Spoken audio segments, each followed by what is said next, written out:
Hey, ladies, welcome to today's discussion. All about last year, officially. Uh, it's the 2024 review. This is Black Women Making Money, and I am trying to get my camera straight here. Anyway, ladies, hit the like button as you're coming in, and we're going to put our 90-second clock on here. What we usually do during our discussion is talk about what happened last year from an upperly mobile Black woman's point of view. And we're going to do that now. So, there were a lot of stories, a lot of things that happened last year. I choose things randomly, not randomly, but based on the things that I think were most impactful from a UMBW's point of view. So some of the things are going to be finance related, some are pop culture related, some are Black internet, Black social media related, but all of it is, relevant stuff to us and our journey as UMBWs. So again, I'm going to put on the 90-second chat, give people a chance to come in, and we're going to review the year that will go down in infamy, 2024. Here we go, 90-second clock.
Welcome to Black Women Making Money. We are the home of the upwardly mobile Black woman. For exclusive content and invitations to our Inner Circle Zoom meetings, which happen on a monthly basis, you can sign up for free for our email newsletter at bwmakingmoney.com. That's bwmakingmoney.com. Hey, ladies. Hello, and Happy New Year to all of you.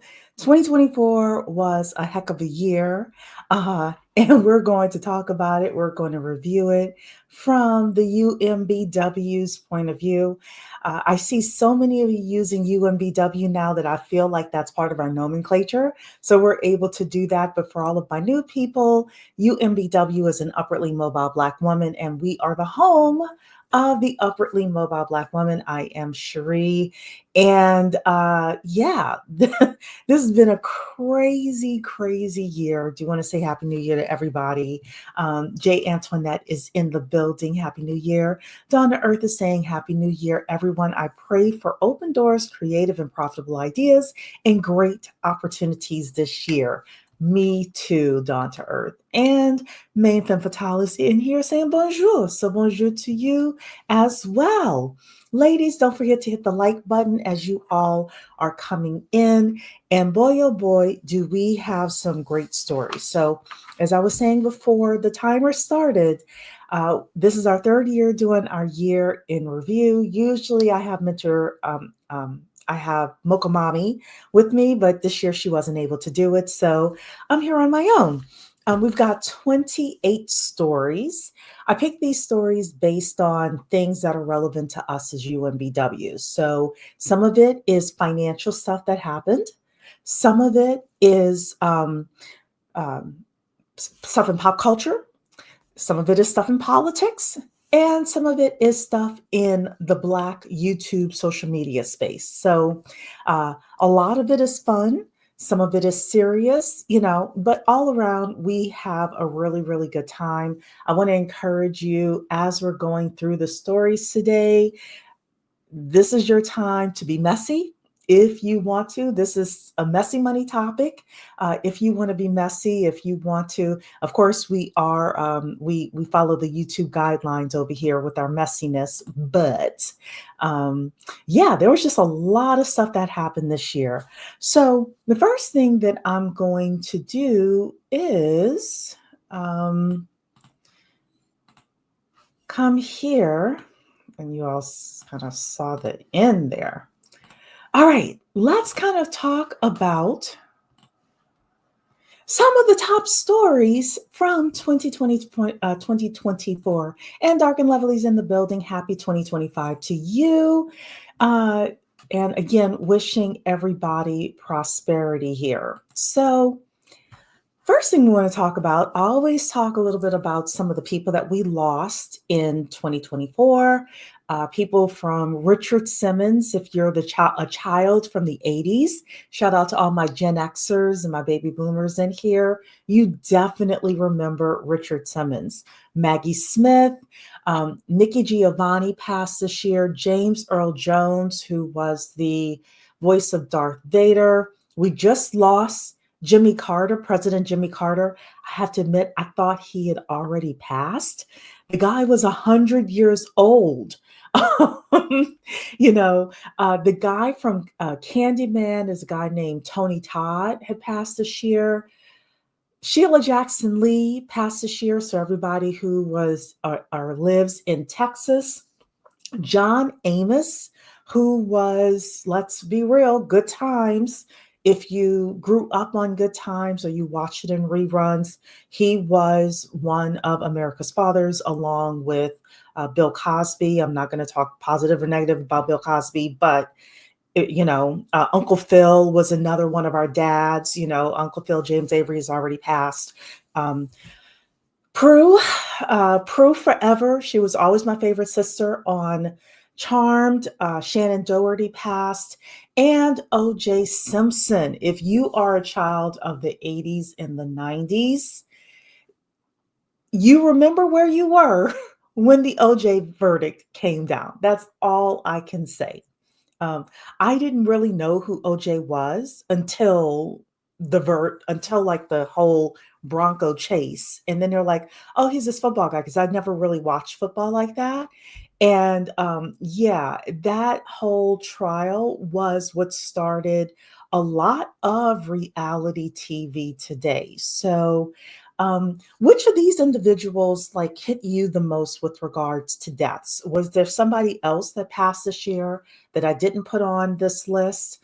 I tried to pick people who most of us would know, but put it in here with regards to any deaths that either were shocking to you or that kind of, hit a little bit harder than others, or maybe somebody you weren't expecting, things like that. So Main Femme Fatale was an 80s baby, so she's saying, yes, we are here. Yeah, so those were the deaths that happened this year.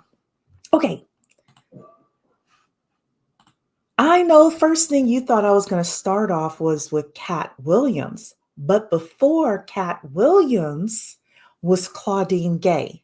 Yes, Claudine Gay resigned from Harvard in 2024. Did you all even remember that? It seems like eons ago. And yet, Claudine Gay had to resign from Harvard. She was the president of Harvard, and some things came out. They accused her of plagiarism. Really, it was a lot of the affirmative action things that had happened, the DEI things, and of course, the really big thing that they ended up going to Congress to talk about was the anti-Semitism on the different campuses. I don't think Claudine Gay really stood a chance. Based on the people, Bill Ackman and some of the other very, very powerful, wealthy individuals, she didn't stand a chance. Now, she did not leave Harvard totally, at least during that time. I don't know if she's still there or not. She was just removed from being president into another position. I think she still has a teaching position.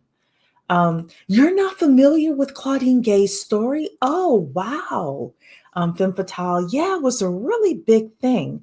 So you say bonjour, so I don't know if you're in the United States or not.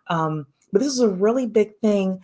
Last year in 2 years ago in 2023, there was the issue with Hamas in the Middle East doing that attack on October 22nd. And after that happened, uh, there were a lot of anti Semitism. Well, there were a lot of rallies on college campuses um, that were pro Palestine. And the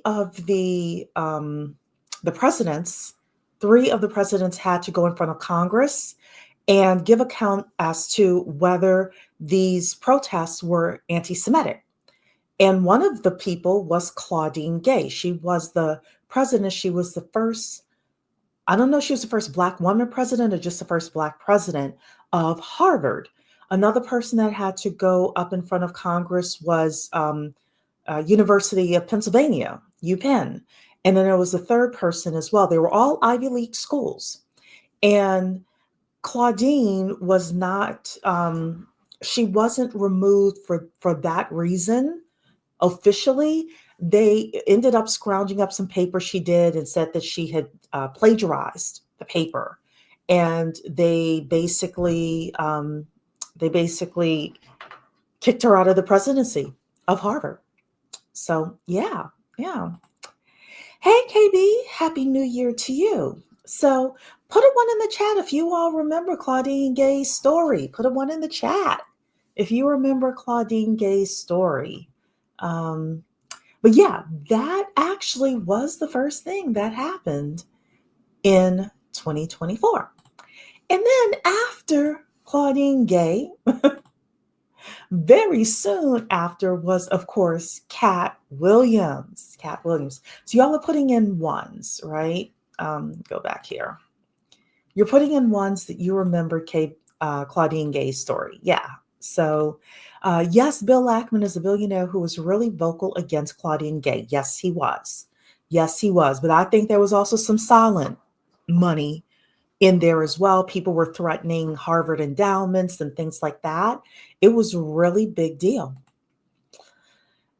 Now you recognize her face and you live in Boston. Okay. Oh, you live in Boston. Yeah, you were in the thick of all of this. So yeah, Claudine Gay. And Mackie Samuels is here as well, remembers Claudine Gay. All right, let's talk about the guy who is probably going to be considered Nostradamus for a while. And that is Cat Williams. Put a 2 in the chat if you watched the Cat Williams interview. I did not. I did not watch the Cat Williams interview. Put a no in the chat if you didn't watch the Cat Williams interview, but you're familiar with it, because I think everyone is familiar with it. In fact, I went yesterday to pull up the clip, which we're going to watch, that part where he talks about 2024. It has 86 million views. 86 million views. Put a 2 in the chat if you were one of the people who watched this. This interview was like the talk of the town January of last year. You had Patrick Bet-David talking about it. You had a lot of mainstream people talking about it. This wasn't just something that circulated in the Black community. The Cat Williams interview was mainstream. And people, a lot of people lifted it up, and then some people were like, oh, he was exaggerating about certain things, etc. But one thing he did not lie about or exaggerate about was about 2024 being the year where things would just fall apart for people. So let's watch. Let's watch. Make this bigger here for all of you ladies. Cat Williams.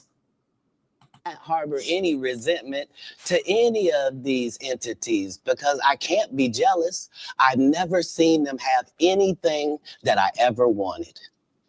If you sign up for their program, you get a light skin, weird face wife that never do an interview. Listen, in 20 years won't do an interview. Nobody's ever talked to her, and she's never been interviewed anywhere. And now, understand, I'm not talking about one person. What I just told you applies to 7 people. How they all end up with that. That's part of what you get. I came in this business saying I was going to expose. When I talked about Michael Jackson, when I talked about R. Kelly, they canceled me for these things because why would you talk about another black dude? Race is not where the line is drawn. It's God's side and the other side. And we don't care nothing about the other side. Period. All of these big dick deviants is all catching hell in 2024. It's up for all of them. It don't matter if you Diddy or whoever you is, TG Jakes, any of them. All lies will be exposed. That's all. And anyone who takes that the wrong way, know why they take it the wrong way. The truth is the light. I need to have another one of these. Amen. Shit. I kind of get one there. Right. After that, I don't really kind of know where to go. Let me one more time. Right. We good now? Because the people want to harbor any. We good now? Are we good now? Shannon Sharp didn't know what to say after that. I don't blame him. And now looking back at it, what did he say? What did Cat Williams? He called out 2 names. He called out Diddy and TD Jakes. And there was a whole lot of stuff flying around this year about TD Jakes. Who else was called out in 2024? J-Lo, Jay-Z, Beyonce. You could write a list. In fact, the list of people who weren't in all of that treacherous stuff is shorter than the list of people who are. Mary J. was included in a lot of rumors. There were a lot of rumors, and what happened? The lawyer, I don't remember the lawyer's name, got up and said, yes, we have a list and we're reaching out to people now who wants to settle. Now, I think that the list should have been exposed. However, I did hear that Kash Patel, the new incoming FBI director for Donald Trump, I heard he may release the list. Now, I doubt he will, but there was a statement that said that he was going to release the list for Epstein and for Diddy. Remember with Diddy, and we're going to talk about Diddy later on, but the FBI raid. Look, there are several people who have the list. There are several people who have the list of what happened. But Shannon Sharp was right. There was a lot of stuff that was exposed. A lot. So, Dark and Lovely is saying, for me, she was, this is Claudine Gay. Claudine Gay was a fateful moment to remind me as a Black woman, especially a UMBW, to remain on self-BW and stay out of other political issues. Absolutely. But she was in a no-win situation. Because if she had shut down the protest, then it would have been, freedom of speech the other way. She was in a no-win situation. That is why when we had the FEMA discussion. The woman who worked at FEMA and was thrown under the bus. I'm like, a lot of us need to get out of these positions where we're in management and it's around like servicing the vulnerable. We got to get out of this because we're getting thrown under the bus for these things. And Claudine Gay didn't do anything that other people did not give her the authority to do. So, but going back here to Cat Williams. So Dark and Lovely saw Cat Williams. Main Femme Fatale's familiar with it. She saw the clips of it floating around. So I just watched the clips. I did not watch the full thing because I was like, I don't care about Cat Williams that much. But the clips, yes, I did. I certainly did watch the clips. The Year of Aquarius, they called it. Yes, they did. I watched it out of curiosity and it was interesting. The aftermath. Yeah, going back now probably and looking at it and seeing all the things that have been discussed. Yeah, people are selling stuff and, scrounging up money they never thought they had to scrounge up in order to make whatever is on these tapes disappear. And believe you me, just because they're paying now and they got a copy of certain things doesn't mean it's going to stay in the dark forever. So, and I hope you're also showing the video of us men as well, LOL. Showing the video of showing the video. I don't know what that means. Sorry. Sharp didn't know how to respond because he knew he was included. Yeah, that is totally possible. Or those are his friends. Yes. Hey, Denise, Happy New Year. I doubt Trump will do that. It may backfire for him. Who knows what he has out there. That is true. That is true. So Living Lovin's in the building. Yep, they were going after Claudine regardless. The donors said she wasn't qualified. A DEI hire while Ackman had a whole wife with PhD citations from Wikipedia to get her PhD. I remember that. We can't win. Can't win on the level playing field. So, alrighty then. Let's bring it back here. And let's talk about the next story. Risa Tisa. Y'all, you may feel Risa Tisa was forever ago. Risa Tisa was February 2024. Put a 3 in the chat if you remembered Risa Tisa. Tell me if you watched all 54 of her TikToks. Tell me if you were engrossed in the story. Tell me if you were like, I really don't care. And let's give an update on Risa Tisa because I saw this a couple of months ago, but I just didn't have time to report it. Risa Tisa now has a new TV show that is inspired by her Who the F Did I Marry? And Risa Tisa really set a trend because, now it's Who the F Did I Almost Marry? Who the F Did I Date? Things like that. So you all are putting 3s in here, Living Lovin'. Watched Risa Tisa, so did Jay Antoinette. KB did.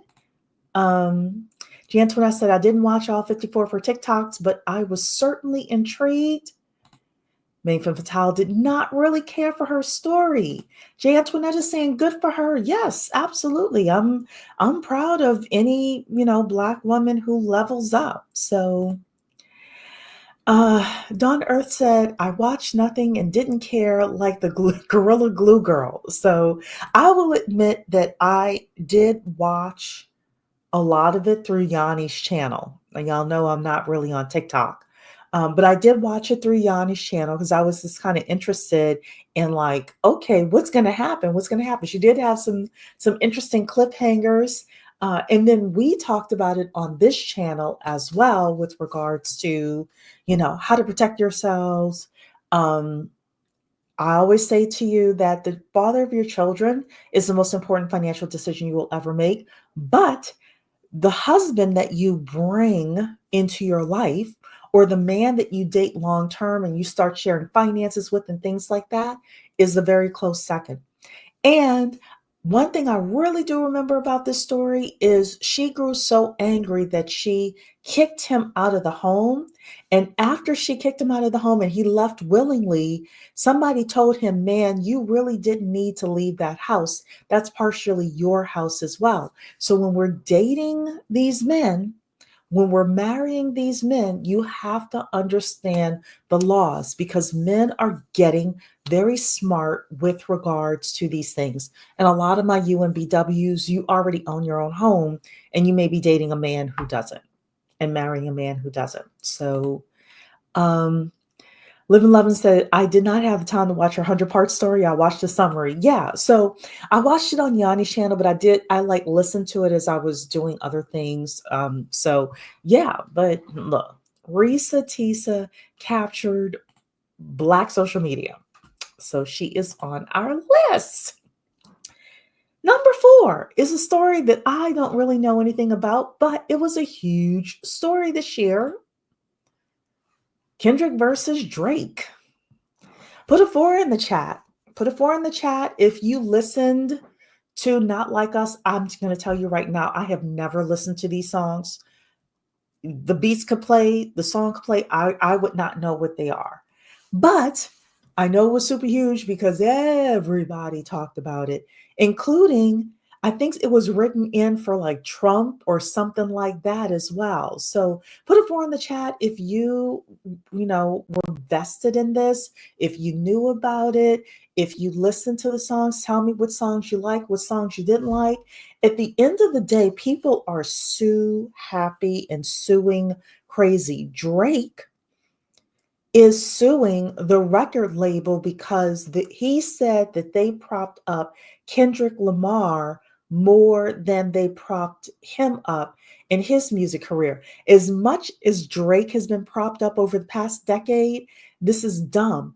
Also, it's very interesting that Drake is suing the record label and not suing Kendrick for calling him a PDF file. I did hear about that.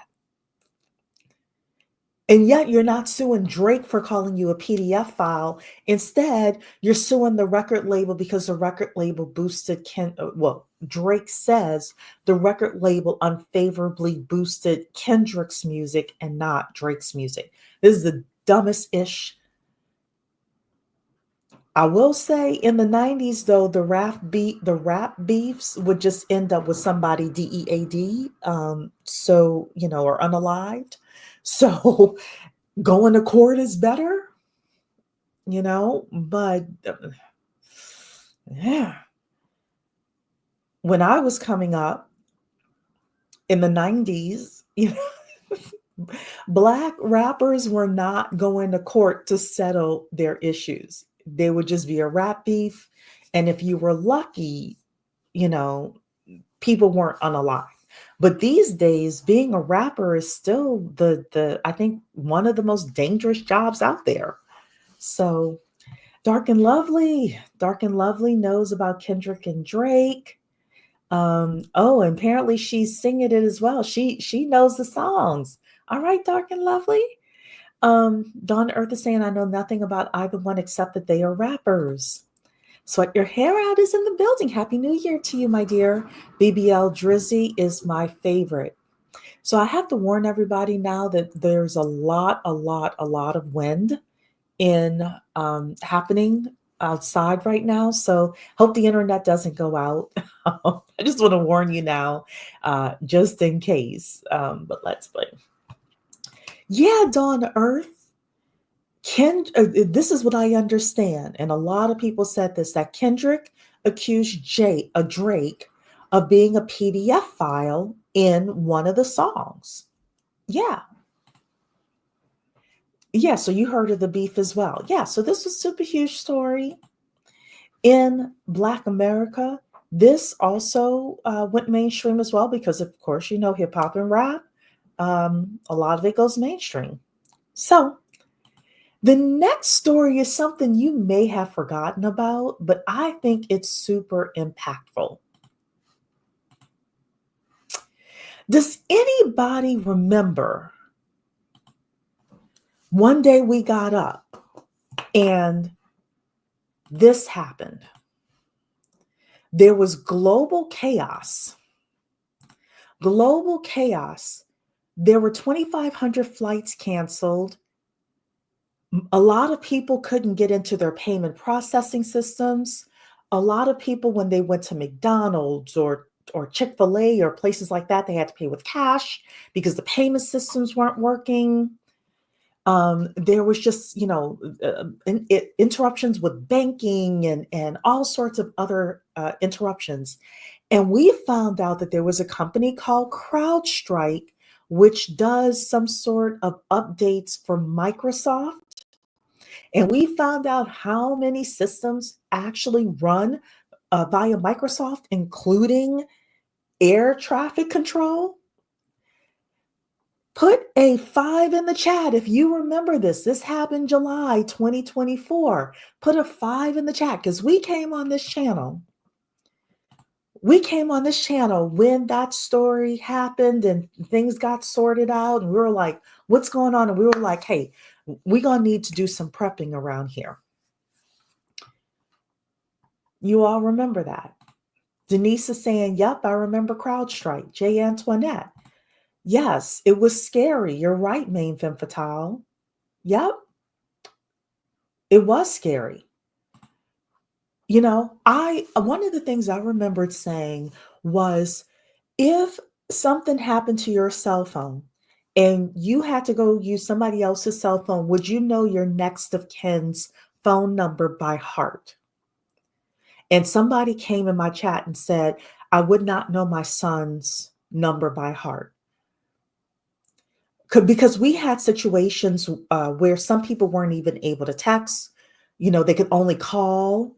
And what happens if your contacts, if you can't get into your contacts on your phone or things like that? And there were people, a lot of conspiracy theories, but not so far off for this, is people were saying this was a test run for some of the things that they see happening. We're so interconnected with technology that if the technology went down for a few days, there was a movie that came out this summer, I think, or sometime on Netflix, I think it was this year as well, by the Obamas, starring Julia Roberts, where the internet and everything, all the connections went down and what people did. I didn't watch the movie. But people are saying that this is coming. So ladies, we have to prepare for this. This is a major story and it could have a huge financial implication on you. Do you keep cash in your house? I'm not telling you to keep Fannie Willis 20 grand in cash in your house. I don't know if she keeps that much money in her house. But if things went off the grid for 2-3 days and you couldn't use Visa, you couldn't use MasterCard, you couldn't use the ATM, you couldn't use Apple Pay, would you be SOL? These things are very serious. So Live Lovely is here saying, I still have Windows 10, so my computer was working, but it was crazy. Yeah. Oh, yes, the CrowdStrike scandal, says Live and Lovin'. People couldn't log into their laptops and desktops at work. The CEO literally lost his voice in the middle of a news hearing. Yep. J. Antoinette was saying, I was glad I had a Mac. LOL. Denise, I was surprised air traffic control wasn't on AWS. Yes. Yes. I mean, people are like, what is going on? Dawn Earth, I'm not tech savvy, but running an update during business hours for multiple companies seems like a no-no.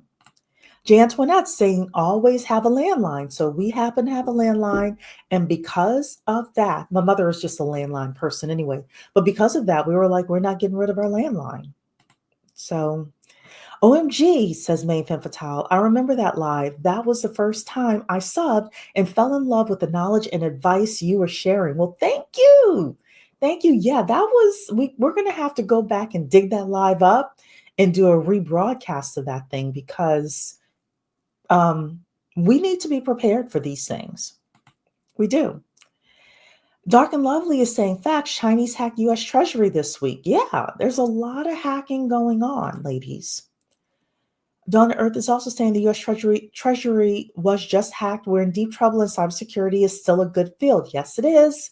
So, and even though it's happening with MAGA versus MAGA, still, if you want to get into tech, get into tech. I told you we're not begging for jobs with Elon Musk and Vivek Ramaswamy, but there are a lot of places you can go work that are good work environments, not toxic, and that would love to have you in tech. So Denise is saying, I can see a planned web issue happening. The problem is, even if you have cash, how will the gas stations and cash registers work? So they should work manually, at least. When the CrowdStrike thing happened, people were able to pay cash in order to buy their McDonald's. So there must be a way manually for the cash registers to work.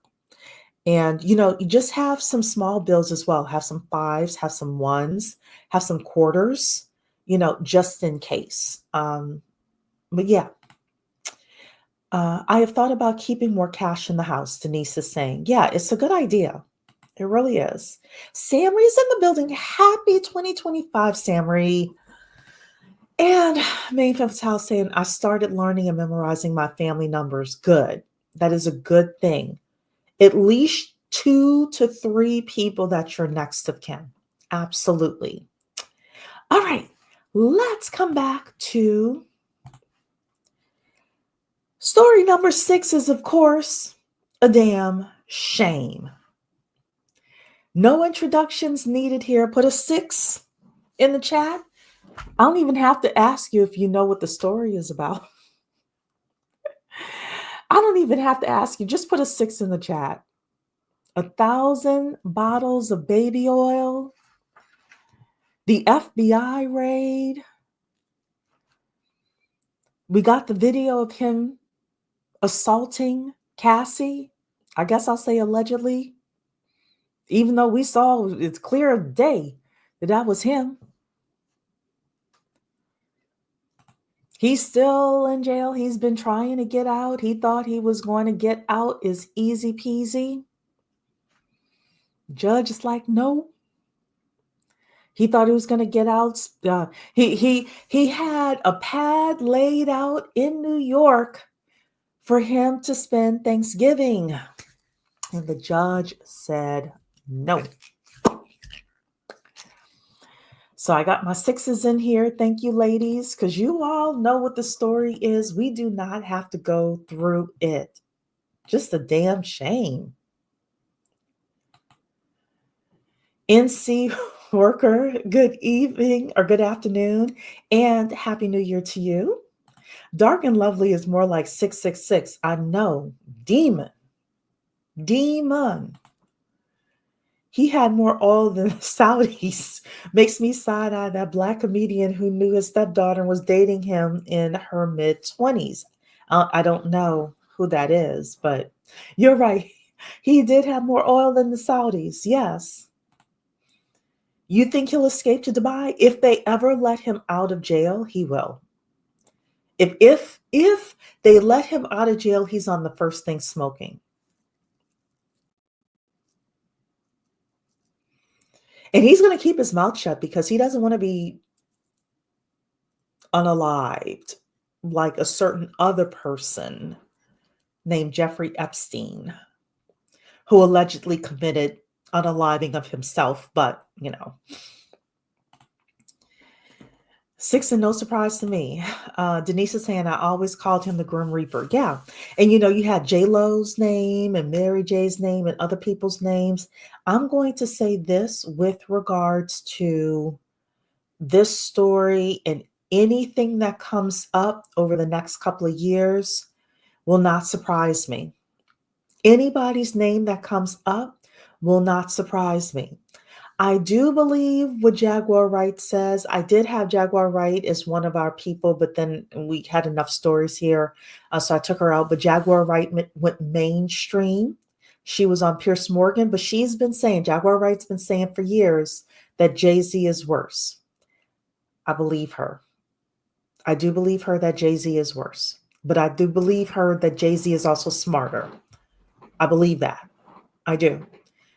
I believe that Jay-Z was strategic in marrying Beyonce, and the Beyonce has a cult following. But yeah, we'll see. We'll see if he passes on in prison or what's going to happen to Sean. We'll see if he ever really sees a courtroom with the defense, because who is he going to call for witnesses? What would the defense be like? What would the prosecution be like?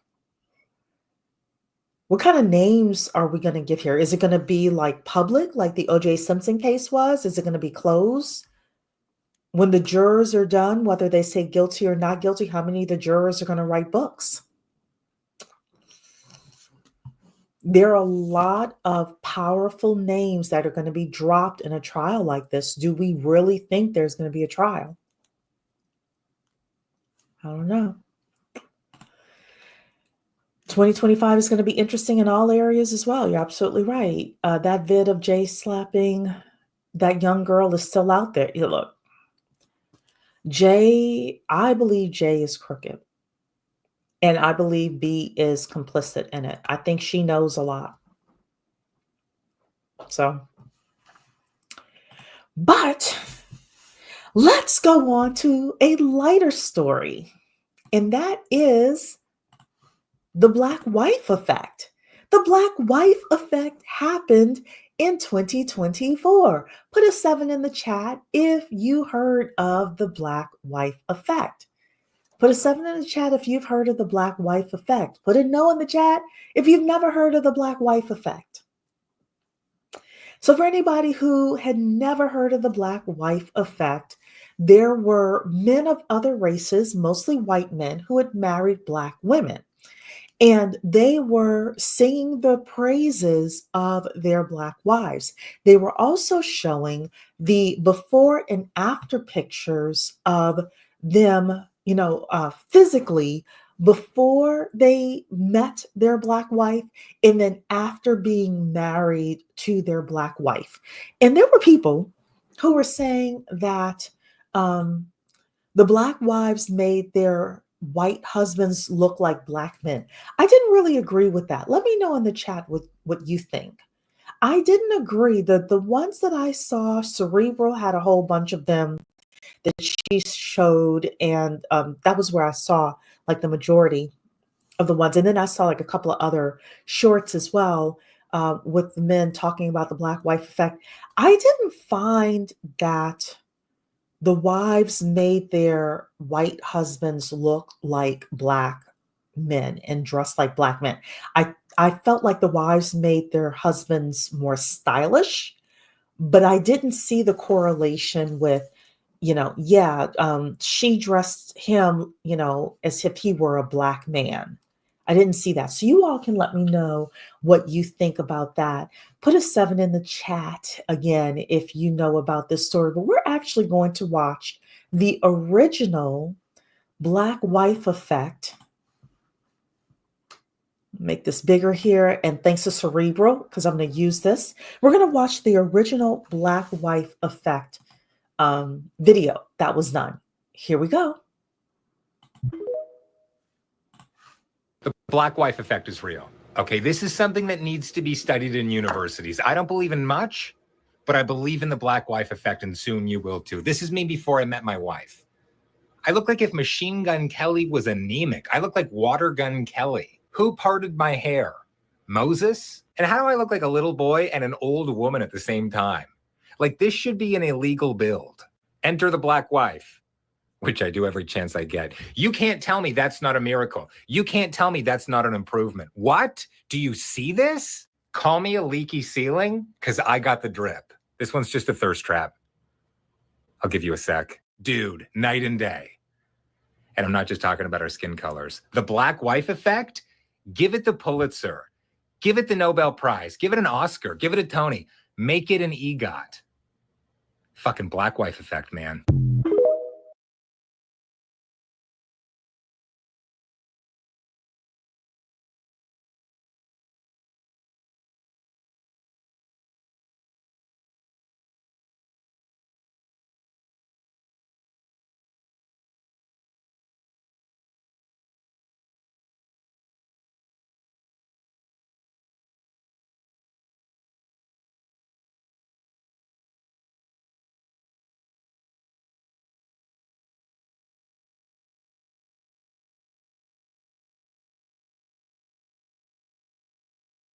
I'm muted, y'all. I'm so sorry. I'm sorry. I'm muted. Um, I'm sorry. Okay, so you were saying, Dawn to Earth, that you think this is a cringy story. I don't think it was a cringy story. I actually thought it was cute. I didn't really see any of the husbands being disrespectful to the wives. I also didn't see any being disrespectful to Black men or the Black community in general. Maybe there were some, I didn't see any. I did see one where there was some guy said something, and the husband said, "That is my wife. That's not a girlfriend." I did see that, where somebody was starting something with the guy, and he was like, "Look, that's my wife. That's not a girlfriend." And I really did appreciate that. But yeah, so yeah, the black wife effect happened. Um, Samri saying, "I got my AM, her Asian man, to grow out his beard and dress up." I love it. Mayfair Fatale is saying, "I love the black wife effect." Yeah, exactly. Sweat Your Hair Out is saying they made the men look fashionable. Exactly. I didn't find that they made them look black. I found them that made them look fashionable, and they did. I wasn't trying to make him look like a black man. Sorry, just to look more metro. Yeah, that makes sense.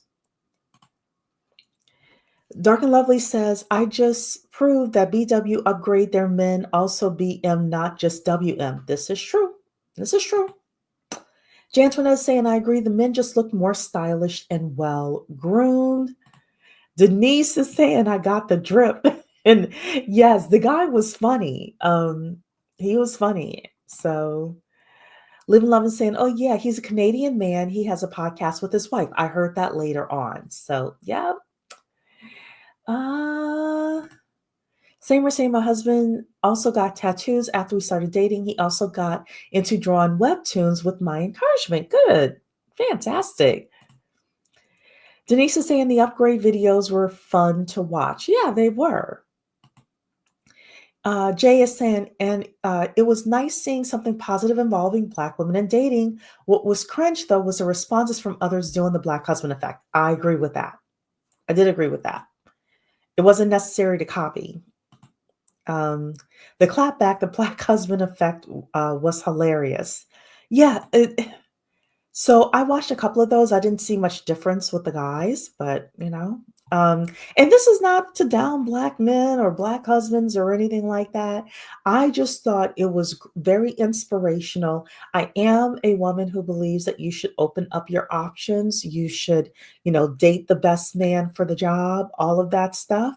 And what I liked about it was it did look like the women were happily paired with the men, and it was the men, it was the husbands who were actually putting out the content on behalf of their wives. It wasn't the wife, what I saw, it wasn't the wife dragging the husband. It was the husband saying, "I love my wife and she upgraded me, and here's how she did it." So, yep.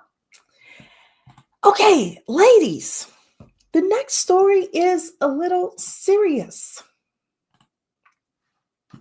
Do you all remember the Baton Rouge segregation? Put an 8 in the chat. Put an 8 in the chat if you remember this story. There was a city in Baton Rouge. Well, the city is Baton Rouge, and there was a vote for Baton Rouge to be separated and a new town to be created called St.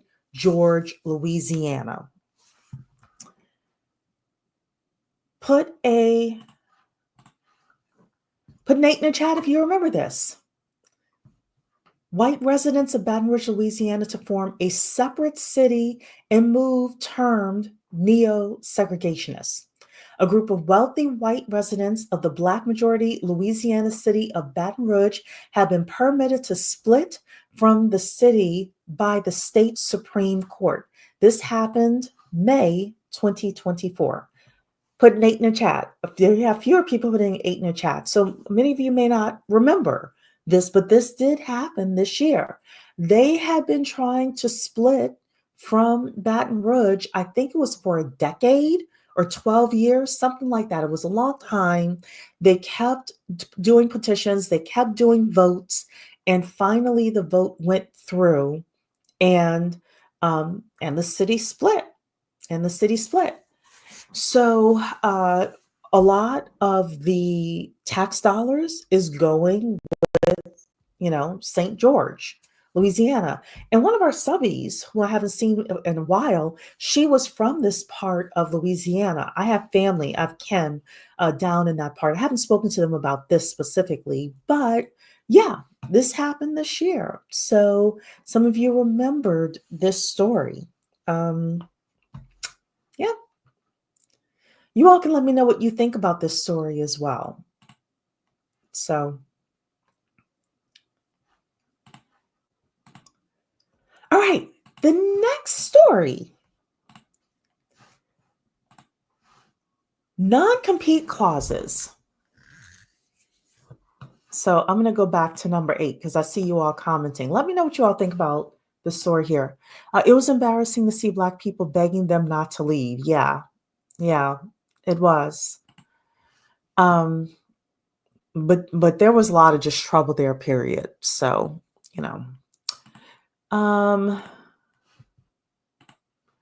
they were trying to protect the school district and the property taxes. Yep, I remember that. Okay, non-compete clauses. Non-compete clauses have been a thorn in people's side. So what was happening is that you would have companies out there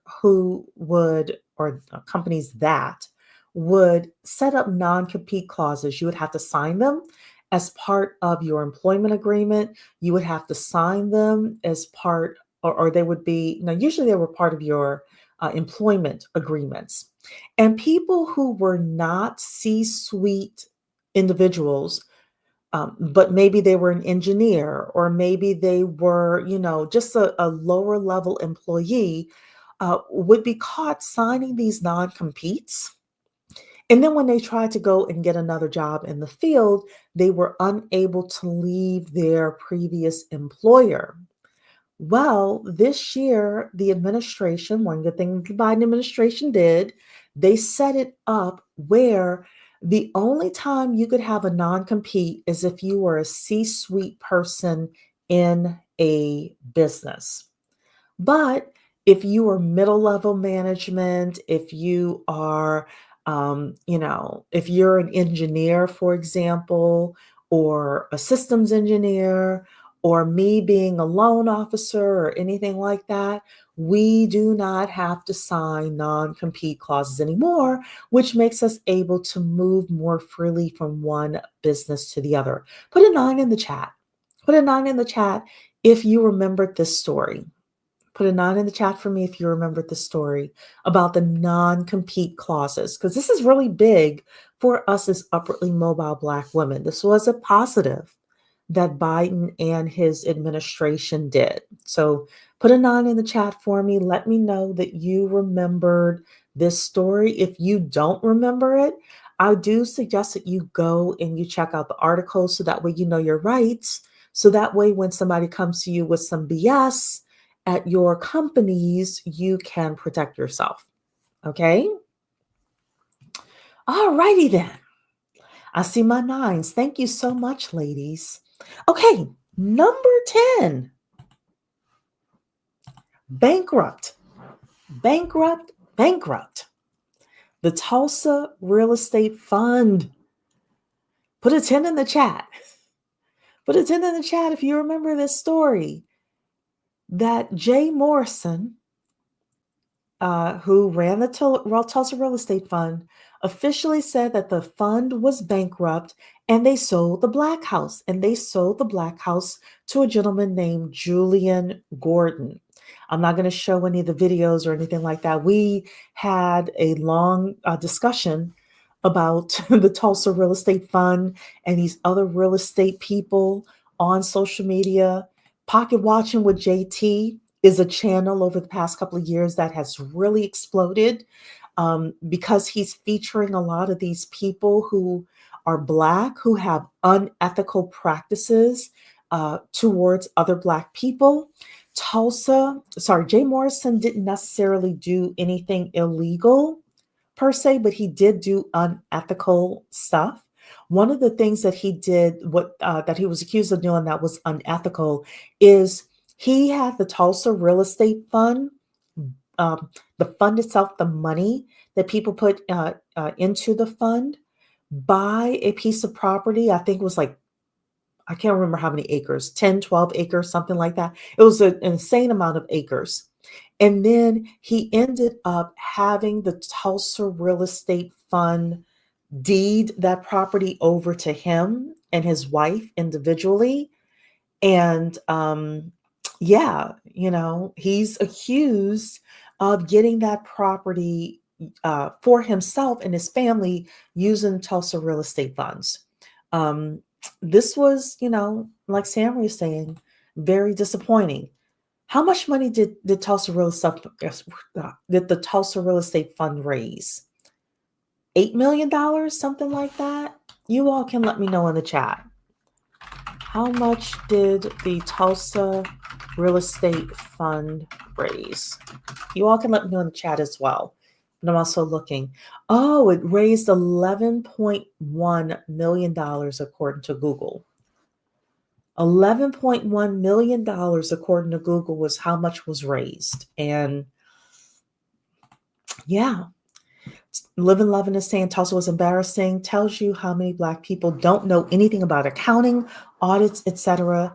We need 100% accounting and an audit literacy among UMBWs. I absolutely agree with you. So in 2025, one of the things that I want to do is more about financial literacy. And, I'm going to make an announcement here. I'm not ready to hire this person yet, but hopefully I will in the next couple of months. I want to bring on a producer. And I'm willing to pay this person to kind of help me with the research. We'll see if TikTok is still around, but I want to use viral videos and things that people have going on as teaching moments on this channel. So if you're really into social media and you want this as a part-time position, you can email me bwmakingmoney@gmail.com. I probably will bring this person on in March. But we do need to get these kinds of lessons. I want to do something around the exploitations in the car industry and how, these, when you go in to buy a car, how they take advantage of you and how they take advantage of us. And especially with the interest rates that we're paying, other things that we can do in order to protect ourselves financially. So, but yeah, we definitely need a better education. So that was the Tulsa Real Estate Fund. All right. Let's go to number 11. Candace, put 11 in the chat and then tell me what you think. Ben Shapiro, fired. Candace Owens. Yes, I thought Candace Owens was going to be the new Kevin Samuels. I will admit, I thought she was going to go that route. Turns out she has not yet. She had her Blackest Week Ever. She did some Black media. She went on The Breakfast Club. She went on Joe Budden. Now she's with Nick Cannon. Here's the thing. Did anybody watch the Nick Cannon interview with Candace Owens? I'm very curious about Candace Owens because Nick Cannon has a lot of kids by a lot of different women. And as holier than thou, and here's the problem with the Black community, as Candace is, she doesn't mention these things when she's in front of these individuals.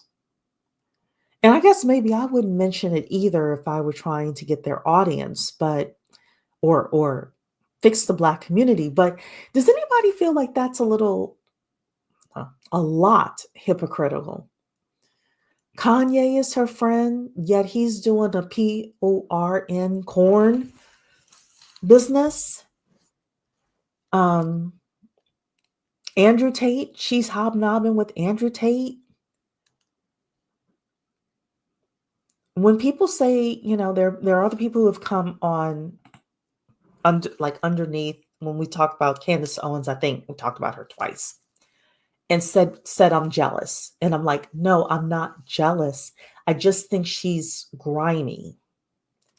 And I do think it is very hard for you to get as high as Candace Owens is with regards to social media, online conservatism, and not be grimy.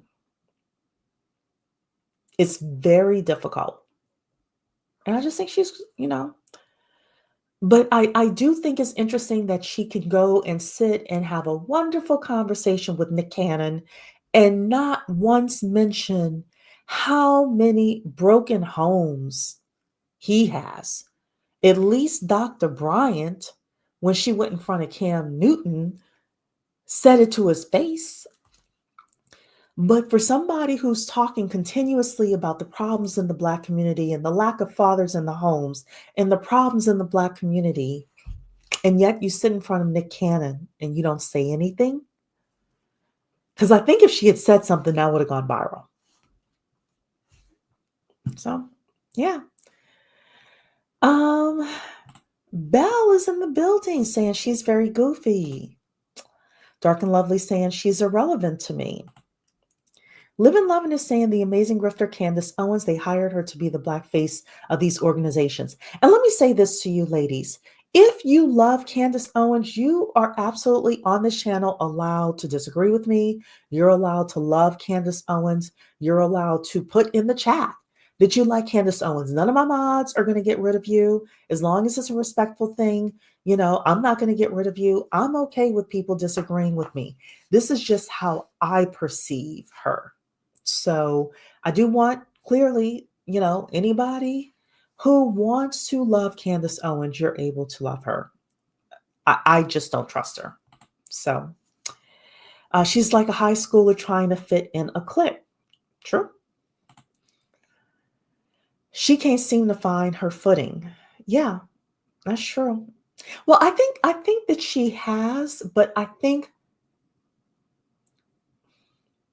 this MAGA versus MAGA thing, this is where she can't really get involved, because if she gets involved on the MAGA side, the pro-MAGA side, then she has to admit that there's racism in the Republican Party, which she refuses to do. And if she's on the tech bro side, which she loves Vivek Ramaswamy, then that's going to tick off her base of people who watch her show. And even though she's got in-laws that are billionaires, so they say, Diamond Dave mentioned something very interesting. He said that she works like she got hella bills to pay. Remember, she was like 8 months pregnant, 7 months pregnant, and she flew to Europe in order to do interviews. And this was with her third child.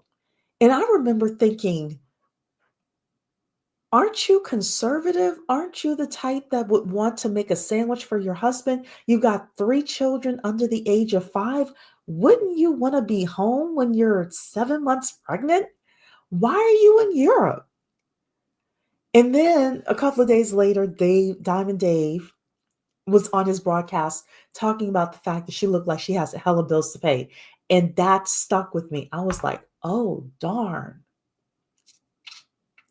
So I don't know. Even though on the Earth Day, that's because Candace needs her coins. Yeah. She's diversifying her portfolio. She's on the side where the money resides. But here's the thing, though. She has to straddle both sides. That's exhausting. Belle is saying she's a grifter. She'll say whatever makes money. True. Candace Owens pushed out the original Black Brexit people. That is true. I heard this story. She's let white conservative and libertarian donors trademark the name Blexit. I agree with that. I agree with that. Yeah. You're saying she's a clever fraudster. Notary World is in the building saying she feels like she is keeping it real because she refuses to wear a weave. Yeah.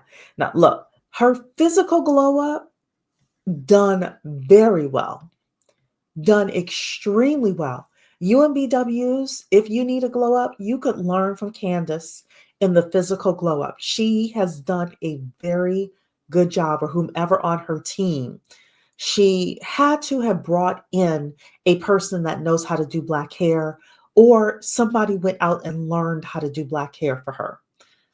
Because when she started with the Daily Wire versus when she ended with the Daily Wire was a big difference.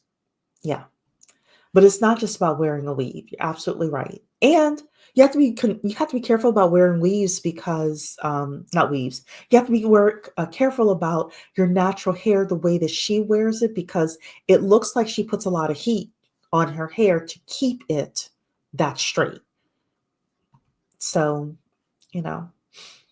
unless it's a good lace front, and we just don't know, that's possible too. So. You're saying here, Femme Fatale, however, I like how she was able to secure a wonderful husband. No, she secured a husband. We don't know how wonderful. So, worth hundreds of millions of dollars. Again, we had the conversation of, then why is she flying to Europe and hither to the dawn, 7 months pregnant with her third child, and all three of her children under the age of 5. But she married a wonderful husband worth hundreds of millions of dollars.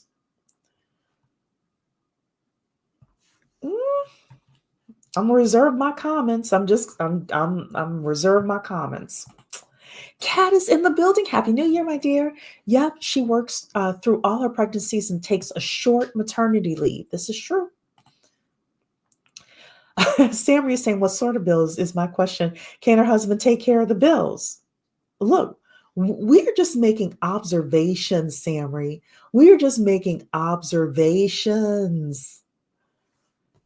Because let me ask you this. If I'm married to a man that's worth hundreds of millions of dollars, and I'm pregnant with my third child, I've got 2 other children, all under the age of 5.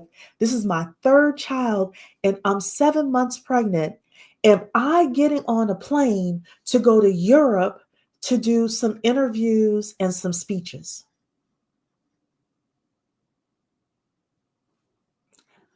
We're just asking questions, Sammy. We're just asking questions. That's it. We're just asking questions.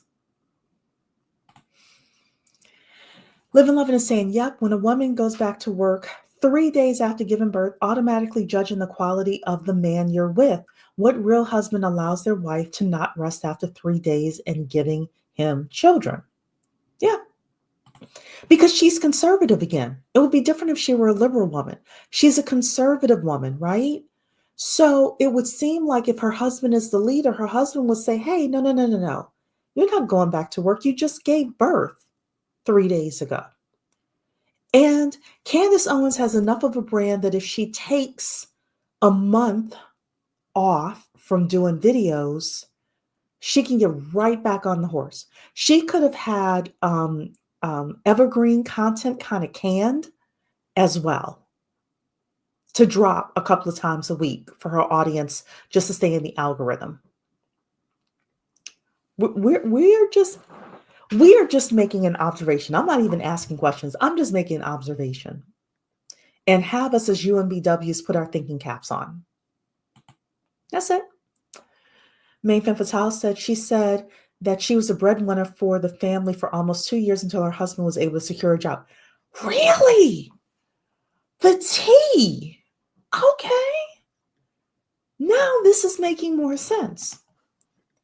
Cat Bravo said, great presentation. I love her makeup looks. Yeah, she does a good job with that. Or whomever's on her team. Yes.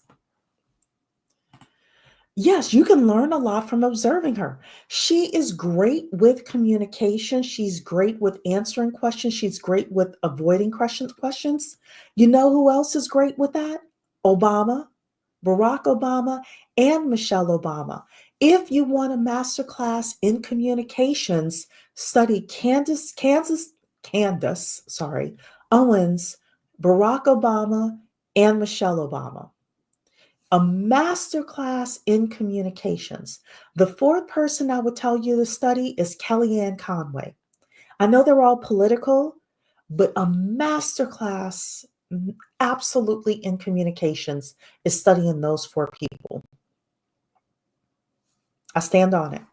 So Sammy is saying, I'm guessing that she and her husband got a prenup, which explains why she works hard to pay bills. Perhaps she hasn't settled into the lifestyle since she grew up working class. Who knows?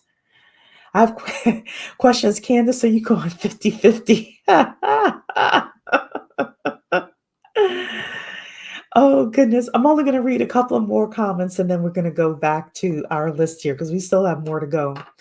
Live and Love is saying, my opinion is regardless of political affiliation, you need to conduct an analysis of these husbands. Conservative does not necessarily mean proper provider. Doesn't mean he fulfills traditional duties. Absolutely. And here's the thing. If you're liberal, if you're modern, you have a modern marriage, then that would make more sense, right? But you have these women on the internet who are propping up this tradcon life, and yet they are not tradcon. They're not. So a lot of people online are selling you one thing and doing something else behind the scenes. So Lala Rose likes my look today. Well, thank you so much and Happy New Year.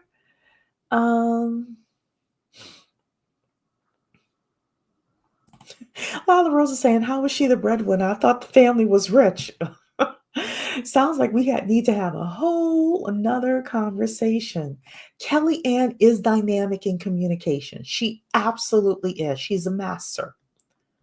She is absolutely a master. Okay. I don't know who Nara Smith is, but you're saying Nara Smith is a breadwinner also. Is that a tradcon person? Wouldn't surprise me. Wouldn't surprise me at all. Okay, ladies, let's go to the next thing. The next thing on the list is UMBW's cutting up. That's all I have to say. Just messy. The woman on the right is Fani Willis. She is the district attorney in Fulton County, Georgia. She was the one who put Donald Trump on trial. She was the one who put YSL on trial. And during the Donald Trump trial, it came out that she was having an affair with a married man who then she put on as the attorney to prosecute Donald Trump. I don't know how she thought she was going to get away with that. But not only was she calling this man at 1 o'clock in the morning, he was coming over to her house, her condo at 1 o'clock in the morning. She was taking him on lavish trips and giving him the money from Fulton County. And then I don't know who pulled the lever in Fulton County, but this woman got reelected in Fulton County after all of that. UMBW's cutting up. A second UMBW cutting up on the right-hand side is Tiffany Henyard. Tiffany Henyard is the mayor of Dalton, which is a city in Illinois. She was also the county supervisor. They just got rid of her for that county supervisor. Here's where UMBWs mess things up. Altogether, this woman was making over $300,000 a year from these two positions. $300,000 a year. You know how many UMBWs don't make $300,000 a year? And she's still effing up the bag. Put a 12 in the chat for me, ladies. If you remember Fani Willis, if you remember Tiffany Henyard. Tiffany Henyard went on Roland Martin. Do y'all remember that? Roland Martin, who is just the person who is a pit bull, who won't let any lie slide, who won't let any inconsistency slide. And Roland Martin did the softest interview I have ever seen in my life.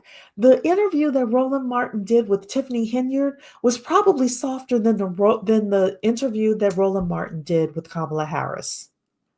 It was just amazing. But here's where UMBWs messed up the bag. I don't know how much Fonnie Willis was making, but she probably was making close to $300,000 a year as well, if not more. Sometimes UMBWs just do too damn much. We just do too much. Girl, take your $300,000 job or jobs and live quietly. Pay your taxes, save, invest. Tiffany Henyard, honestly, could have been in those two positions for the next 20 years because she's a young woman. She could have been in there for 20 years. Do you know politicians, once they get in, people don't like change. As long as you're doing something halfway for them, they're like, okay, we'll keep voting this person in. She could have been collecting assets, collecting checks big time. Tiffany Henyard was also the other one who was the one who spent $40,000 in one day at Amazon. They did the audit, a partial audit, of the books. I mean, just let me make $300,000. Being mayor of one town and supervisor of a county or whatever it is. Hunty, I would be as quiet as a church mouse. I'd be in that position for 20 years. I would shake hands. I would kiss babies. I would do the little things that need to be done. I would be in my chair as the mayor, conducting the meetings. I would buy as much as I could with my legally earned money from my jobs, and I would keep it moving. These are two. Now, Fonnie Willis, she was reelected. So, but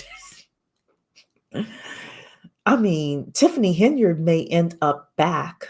My understanding is she was already in prison. That's my understanding. If I'm wrong, please forgive me, but she may end up back there as well. Actually, thinking about it, didn't the FBI raid her too? Yeah, you all are saying the FBI is all up in her business. It's a matter of time. Tiffany is going down. You wouldn't hear a peep from me. I'd just be smiling. I would be leading those little meetings. I would have, she as the mayor doesn't even have to fill in the report. She's got administrative people in the town to fill in the report. She just has to look over the numbers and look over everything and sign.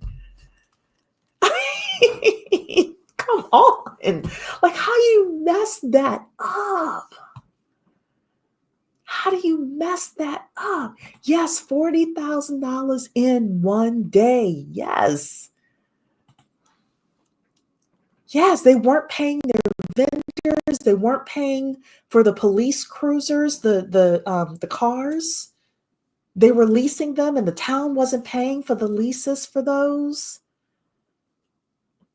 They have all sorts of people, all sorts of vendors that did work for the city that wasn't getting paid. Just a mess. Just a mess.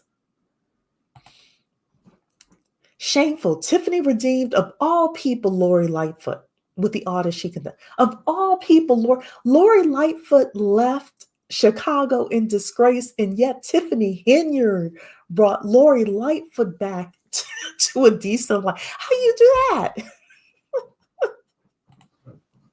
A 300K job and a 1-800 number. Exactly. Come on. Yep, a lot of BWs don't know how to handle being in the public at such high level roles. Never let these things get into your vision and line of work. Absolutely. And somebody said it best up here. Samry said, shadow work is necessary no matter your economic class. Absolutely. And yeah, Tiffany is absolutely addicted to chaos, and so is Bonnie Willis. Yeah. Tiffany didn't have to bankrupt the city. Absolutely not. Willis was incredibly irresponsible. She was embarrassing. She's got to have known they had wires on her and were watching her like a hawk. UMBW, do not play with your line of work, especially if you're going to go after, at the time, was the former president of the United States. It wasn't just the fact that she went after Trump. Any former president of the United States has resources, but especially Trump, who is petty. Especially Trump. If you're going after a CEO, if you're like a Fortune 500 CEO, you're going after a person with resources, you better have your crap lined up. Have it. Anyway, I just don't understand. If somebody in Fulton County can explain to me how she won re-election, I don't get it. I don't get it. I don't get it. All right, we're going to move to our next topic here, ladies. Oh, yeah. Yes, she did, Dawn to Earth. Willis got into the church pulpit and cried racism. Yes, she did. You're absolutely right. It was a damn shame. Just messy. All right, next is Bumble. Put a 13 in the chat if you remember this story. Put a 13 in the chat.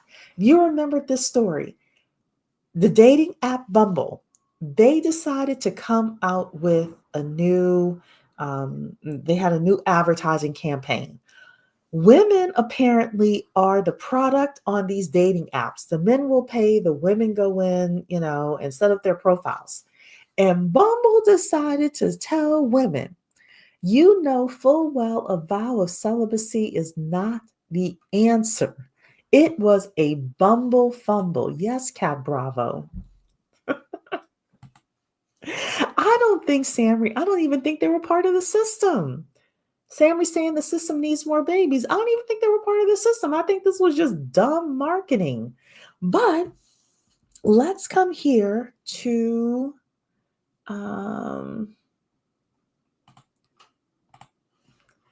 we're going to come here and we're going to listen to this. Yep, make sure that this is loud enough for you ladies. Count your days. You really have billboards all over the city talking about a vow of celibacy is not the answer. So what is the answer? Giving it up to raggedy, undeserving men at Bumble? Welcome back to The Factor. Bumble is not having a great public relations run and have hit the stop button on their new campaign, which went after the practice of celibacy. Now, the dating/networking app recently tried out the campaign with one ad reading, quote, you know full well a vow of celibacy is not the answer. The campaign has been This one is saying, thou shalt not give up on dating and becoming a nun. And become a nun. I mean, whoever was in the marketing and advertising meetings for this, whoever's like, you all, I mean, oh boy. There must have not been any single ladies of millennial age or Gen Z age in there, because you're right. It was disturbing how tone deaf the campaign was. Kat is agreeing with you, saying it all works together. You think that the system needs more babies, and they were trying to do their part. I can respect that. Dark and Lovely, this review is a reminder that too much BS happened in 2024. Welcome 2025. Yes. It was absolutely disgusting marketing. Yes, yes. And they used a Black woman on the billboard. Yes, they did. Yes, they did. So, look. They want you having these babies. They want you dating. They want the process to work. Even though my understanding with the dating apps is they want you dating, but they don't want you taken off the market and married, because then their profits go down. So, you know, I honestly believe that dating apps have, unless you're doing a hookup, dating apps must have seriously declined in popularity. My understanding was also that a lot of women just weren't meeting quality men. They were meeting, my understanding, a lot of married men on these dating apps. So if I'm single, I'm looking for a relationship, not a hookup, but a relationship. And I'm only finding married men and incels and bums. I'm not going to be on the app anymore. So maybe if Bumble spent more time and more resources sourcing good quality men, you know, then the women would come back, right? So nobody said this isn't going to go over well. Apparently not. Live and Love is saying, note how Fox put up a Black woman to say things about Bumble. Plenty of other women were saying the same thing, but pay attention, Black women, for the optics. You don't want to be the target. Just delete the app. I agree with that. A billionaire woman approving this crap. It's like 80% men on dating apps. Women are not interested. Most of the women are bots. I heard this as well. I did hear that. Make America affordable again.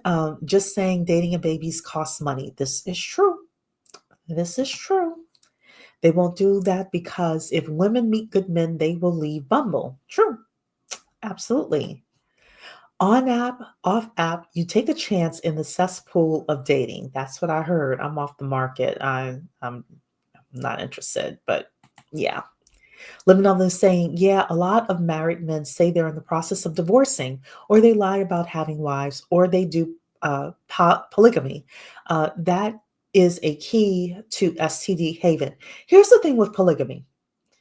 If the man tells or has the conversation with the wife and the wife is on board, truly on board with polygamy, and then he comes to you as a potential girlfriend and you as a potential girlfriend are truly on board with polygamy, right? I honestly don't have a problem with that. It's the lying and the deceit that's a problem. And most wives are not okay with polygamy. Most wives aren't. So, last comment, and then we're going to go to the next topic. Sammy is saying, plus they're on the stock market. Oh, wow, I didn't know that. And need to meet their numbers. Women in films are the main commodities of dating apps. I did not know they were on the stock market. That is very different. I'm sorry, that is very interesting. Jay Antoinette is saying there's a difference between polygamy and polyamory. Yes, so I'm not as well versed with the terms, so I apologize. But you know, as long as all parties know what's happening, I'm okay. So they do poverty poly, not real polygamy. They try to live off multiple women. Yeah. Okay, let's go then to the next story, which was pretty serious. The Baltimore Bridge collapse. This is the Francis Scott Key Bridge in Baltimore. Happened March 2024. Put a 14 in the chat if you remember this. Put a 14 in the chat if you remember this. When I saw the videos of the Baltimore Bridge collapsing, I should have pulled it up for you ladies. It looked like Legos. It honestly looked like some kid put the Legos up and the Legos just came crumbling down. It looked like, oh my goodness. It just was scary. And rest in peace to those people who passed away. Yes, it was so sad. So sad, absolutely crazy. Absolutely, ladies. So I did some research with regards to this. The collapse blocked most shipping to and from the Port of Baltimore for 11 weeks.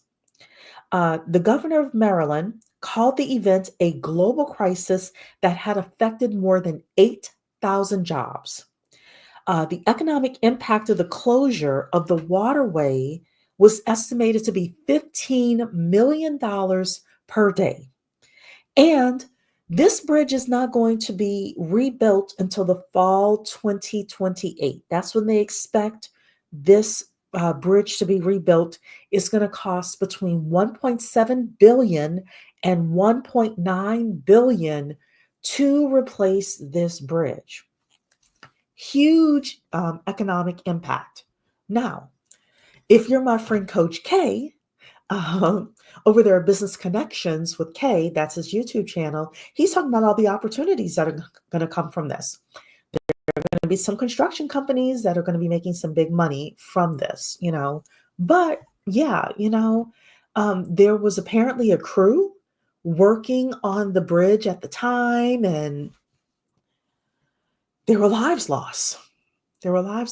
So, there may have been existing structural issues. There's actually a website, there's a government website that has every bridge in the United States, and it has a grade on it. I've been to that website before. You ladies can look at it. So if you may want to look at it, you may not, if that's the only bridge you can go over in order to get to and from work or to and from your mom or something like that. Because if the bridge is in decent shape, that's great. But if it's not in decent shape, it was like grades A through F. And a lot of the bridges had like C's as their grades. So I'm just warning you. But you can definitely go and check that out. So Agent Dawkins is here. Hello and Happy New Year to you. This exposed how fragile American infrastructure is. Very, very true. Very true. Okay, next topic is another business topic. NVIDIA. NVIDIA becomes the world's most valuable company now. This valuation was just for a few days, and then it goes between Apple, Microsoft, and NVIDIA. But NVIDIA really has skyrocketed over the past few years because of its AI chips. Put a 15 in the chat. If you are invested in the stock market, if you know about NVIDIA, you probably, if you're in the S&P 500 or if you're in any kind of a tech ETF or anything like that, you probably have NVIDIA stock. But people, because of the gaming chips and because of the AI chips, NVIDIA is really the company that is seeing that it's going to take this, take that market share. So you all know about NVIDIA. Great, fantastic. So yeah, so this is something that you want to continue to watch, continue to know what the companies are, what they're doing out there, etc. I haven't heard anything bad about NVIDIA's culture, its corporate culture. So it seems to be a big business that has a decent corporate culture. I told you, we don't fight to work for Elon Musk companies or Vivek companies, or David Sachs and the tech bro VCs out there. But NVIDIA, I haven't heard anything scandalous or bad from anybody with regards to NVIDIA and being an employee there. So yeah, but just keep an eye out on NVIDIA. I do not sweat your hair out. You're asking if it's a good time to buy their stock. I do not give stock advice. I am not a financial advisor, and I just don't give stock advice. So, all I'm going to tell you is what I do. I just put money in the S&P 500 because I don't have time to keep up with individual stocks and whether they go up and down. But there are some people who do have that time. Diamond Dave is a great person to go and learn from with regards to that. And Diamond Dave is great because he makes money whether, the markets are up or down. He does options. But yeah, I don't give any advice with regards to stock investing. So Oh, Omarosa, you must be watching from earlier or something like that. But hello, Rena. Hello, Happy New Year. Okay, all right, ladies. Next story is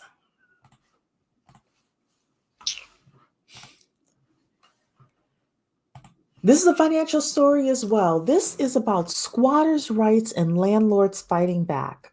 Most of you know that I am a mortgage loan officer and I work with a lot of investors. And irrespective of that, there were a lot of stories over the past couple of years with regards to squatters, people living in houses without, properties without paying their rent, or people just being straight squatters, and landlords are fighting back.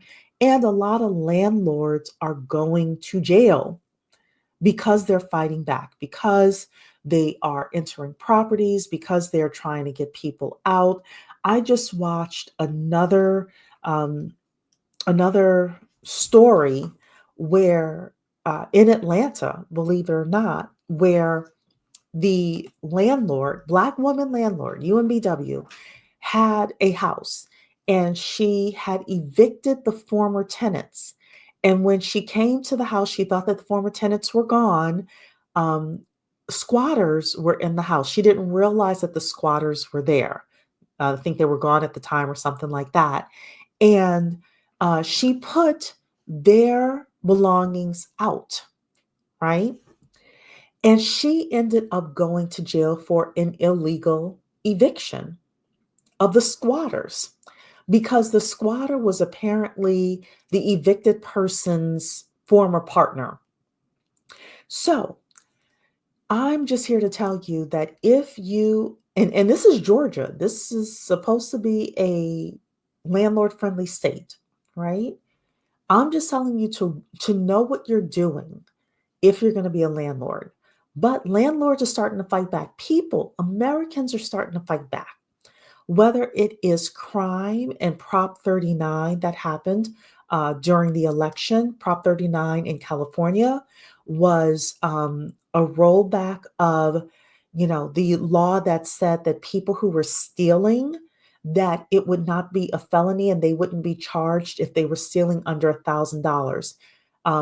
69%, I think, of people voted to roll that law back, and now stealing is a felony again in California. I don't know what amount it is, but people are starting to fight back. We started having these laws, and put a 16 in the chat if you all know about these things for me as well. Put a 16 in the chat for me. People who are doing the right thing, people who are going to work every day, coming home every day, a lot of people who are landlords own 2, 3 houses. Some of the people use those houses for their retirement. This specific woman on the screen, her mother died and she inherited that house. And when she went to, like she's grieving her mother, she comes back to the United States, she goes to the house, and the squatters had changed the locks on the house and squatted there. People are starting to fight back about their property rights. They're starting to fight back. And that's why it's not going to surprise me if the pendulum swings so much that you're going to start seeing Republican mayors in these blue cities and blue areas. So Agent Dawkins is saying, I live in Florida. Governor DeSantis signed HB 621, which protects property rights, provides homeowners remedies against squatting, and increases penalties on squatters. So I will say one thing about DeSantis is he's usually in front of these issues, but it won't surprise me if New York starts catching up. California is starting to catch up as soon as they get rid of Gavin Newsom, because Gavin Newsom wants to run for president. I don't think he can run again for California. Well, we'll see what happens in California, but people are starting to fight back. People are fed up. So Main from Fatala saying that story made me angry. Squatters are a nuisance. There is a website giving all information how to cheat the system and outsmart the law if you are a squatter. Not only that, there are people on TikTok and other social media teaching people how to fake pay stubs. Now a lot of the larger landlords are actually going into the verification system to verify that people have employment. People are getting savvy. There are other TikToks where illegal immigrants are teaching people who are crossing the border illegally how to squat and where to squat, what cities, what areas to squat in, and how to stay in these. And there are people who are staying in these houses for a year plus. So again, ladies, I tell you to get cash flowing assets. I also tell you to know what you're doing with regards to this, because these things are important. Yeah, people are working hard for it. And hello, change. Happy New Year to you. I fully support the landlords as long as they take care of the housing infrastructure. People should be respectful. I'm not in agreement with these squatters. F these squatters. I said it. Screw them. Screw them. Because when somebody does fall on hard times, I can't be as sympathetic when all of this other stuff is happening and people are taking advantage of the system. And there are a lot of people who are taking advantage of these systems who are not on hard times. So yes, F them. Yep, you can laugh. I said it. I said it. Okay, let's go then to the next story, which is bleach blonde, bad built butch body. Put a 17 in the chat. Bleach blonde, bad built butch body. It was the Real Housewives of Congress. So let's set the scene because this happened in 2024 as well. Marjorie Taylor Greene is the woman on the right. She's the woman who is blonde. Jasmine Crockett is the woman on the left. And Jasmine Crockett is a Democrat. Marjorie Taylor Greene is a Republican. Taylor Greene is very pro-Trump. And of course, Jasmine Crockett is Democrat. Well, they were in Congress, right? They were having some congressional something or other, which is mostly boring. We don't ever hear about these things. And yet, ladies, this happened. So let me make this big and we're going to kiki together. Let's watch this. Do you know what we're here for? So this is first Jasmine Crockett speaking. This is the Black woman speaking here when she asks Marjorie Taylor Greene, do you know what we're here for? Let's keep listening.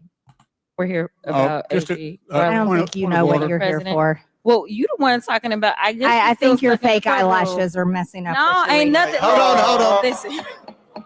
Order. Mr. Chairman, That's beneath would even you please engage the order of your committee. Order. I do have a point of order, and I would like to move to take down Ms. Greene's words. The voice you hear is Alexandria Ocasio-Cortez. She is a Democrat from New York. All right? That's the voice that you hear right now. That is absolutely unacceptable. How dare you attack the physical appearance of another person? Are your feelings hurt? Her words down. Oh, girl, baby girl. Oh, really? Don't even play, baby girl. We are gonna move, and we're gonna take your words down. I second that motion. So, you agree to strike your words? Yeah. Okay. Ms. Greene agrees to strike her words. I believe she needs to apologize. No. Perry, okay, hold on. Then after Mr. Perry's going to be recognized, then Ms. Green. I'm not apologizing. Well, then okay, you're reserve not the right to striking your object. words. I am not apologizing. Now let's go. Come on, guys. It's me. Ms. Crockett. I'm just curious, just to better understand your ruling. If someone on this committee then starts talking about somebody's bleach blonde, bad built butch body, that would not be engaging in personalities, correct? A what now? Chairman. You couldn't have written that scene better. We got to watch this again. Hold on. We got to watch this again. He says, what now? And pay attention to the guy on the left. The guy on the left is Jamie Raskin. He is a Democrat. The guy on the right is Comer, and he's a Republican. He's the one that's in charge of the committee. You could not have scripted this better if it were a Hollywood movie. Let's keep listening to this. Let's listen to this again. built butch body that we got to move back a little bit more. On this committee then starts talking about somebody's bleach blonde, bad built butch body that would not be engaging in personalities, correct? A what now? Chairman, I make a motion to strike those words. I don't think that's Hold on. I'm trying to find clarification on what quality. Chairman, motion to strike no those idea words. what you just said.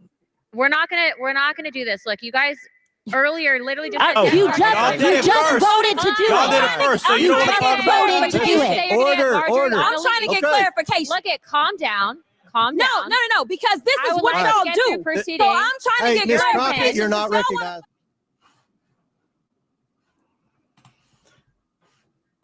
The bleach blonde, bad built, butch body took the internet by storm. Put a yes in the chat if you all not only watched that, but then you started listening to the music remixes. We're not going to play any of the music today, but there was a gospel version, there was a house version, there was a trap version, there was a country version. People took what was supposed to be a boring session of Congress. And yeah, I call them the Real Housewives of Congress. You could honestly have these women, and Andy Cohen could make a whole bunch of money off of these women and their antics. Because, anyway. But yes, ladies, Jamie Raskin's face was a trip. He said, Congress said, "A what now? You could not have scripted that better for a movie." That and you are right, Belle, and Happy New Year to you. Jasmine was ghetto for that. Jasmine is a UMBW. My understanding is she's a lawyer. I don't know if she ever passed the bar or if she just went to law school or whatever, but I think she's a lawyer, like past the bar lawyer. And yeah, you're in Congress, you're supposed to be professional, but neither side is professional these days. Marjorie Taylor Greene isn't professional, and Jasmine Crockett isn't professional. Yes. So his face took me out. He was like, "A what now?" Jasmine Crockett is a certified wordsmith assassin. Yes, and she's quick with it. Yes. The white man seemed to be entertained by this. Yes, that was Jamie Raskin. Yes, he was. He was like, yes. Torian Dreams in the building. Happy New Year, saying she forgot about this. Girl, yes, that's what we're talking. We're bringing it back up, ladies. We're bringing it back up. And Livin' Lovin' actually bought the Bleach Blonde Bad Bill Bush Body t-shirt. I wear it when I exercise. Oh my goodness. Yes. Congress was not ready for a certified FBA BW, no cosplay. You are absolutely right about that. They weren't ready, and they aren't ready. And let me tell you, Alexandria Ocasio-Cortez, AOC, she needs some more work. She's not quite there with the reads. Like, she needs to go and get some lessons from Nene Leakes and Kenya Moore if you're going to do all of that. Because that old girl, baby girl was not it. Like, you got to be quick with it. So, and she just wanted clarification. Sir, I just want clarification. I just want clarification.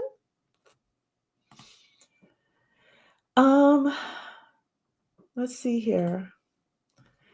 Crockett could have left it at the term, and she did not need to do the rest. I agree with that. She shouldn't have yelled at the very end. She should have just been like, "Oh, I'm sorry. Was I out of line? I thought I was recognized by the gentleman, Mr. Comer. I just was trying to figure it out. I just needed some clarification about the terms we're able to use here because, right?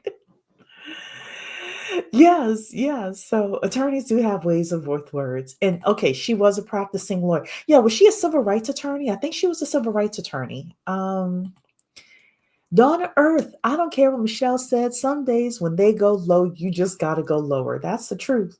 That's it. But if you're going to go lower, you got to hit them right. If you're going to go lower, that's the problem with the AOC. She went low and it didn't hit. It didn't do anything. You're going to go low. You got to hit them right.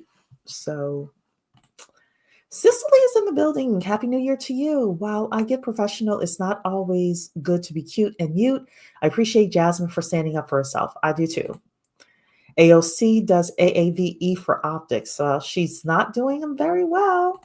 Omarosa's a good one as well. Omarosa's and Kenya Moore, the Queen of Reeds. Absolutely. Absolutely. All right, ladies, let's go to number 18, which was another controversial topic in the Blackosphere.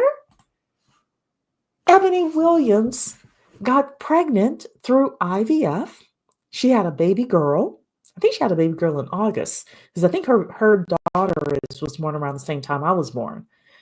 But the Black manosphere went crazy over her announcement. This was a beautiful spread that she did in People magazine. She had her whole article discussing IVF and things like that and what she was doing. And my goodness, put an 18 in the chat. I know you all remember this. Just throw an 18 in the chat. If anybody doesn't remember Ebony having a baby, you could say no, you don't remember. But throw the 18s in the chat. Let me know what you all saw during this whole thing. Because I tell you, for something that's not our business, for something that, we would never, hopefully, have to pay for Ebony to be on welfare or WIC or anything like that. She didn't ask a sperm donor for any child support, most likely, that we know of. I could not understand why I do know why they went ballistic, but I'm like, y'all, like, we've got bigger fish to fry. We've got other things, to worry about than Ebony. Agent, you didn't see this? Oh my god! Hopefully, Agent Dawkins, you are subscribed to this channel because we had a whole conversation about this. I only talk 20% about relationships on this channel, but we did talk about this. We did talk about this because we did talk about single motherhood by choice, and a lot of UMBWs are choosing single motherhood by choice. And we discussed if it was a good idea, when it's a good idea. Whether or not you should attach yourself marriage-wise to the father of your children, things like that. So definitely, I hope you would subscribe to the channel. And Belle is right. She had been previously married. I had forgotten about that, but you're right about that. Not sure why this was even controversial. They're mad they can't impregnate and abandon Ebony because she won't allow it. Yep. And here's the thing.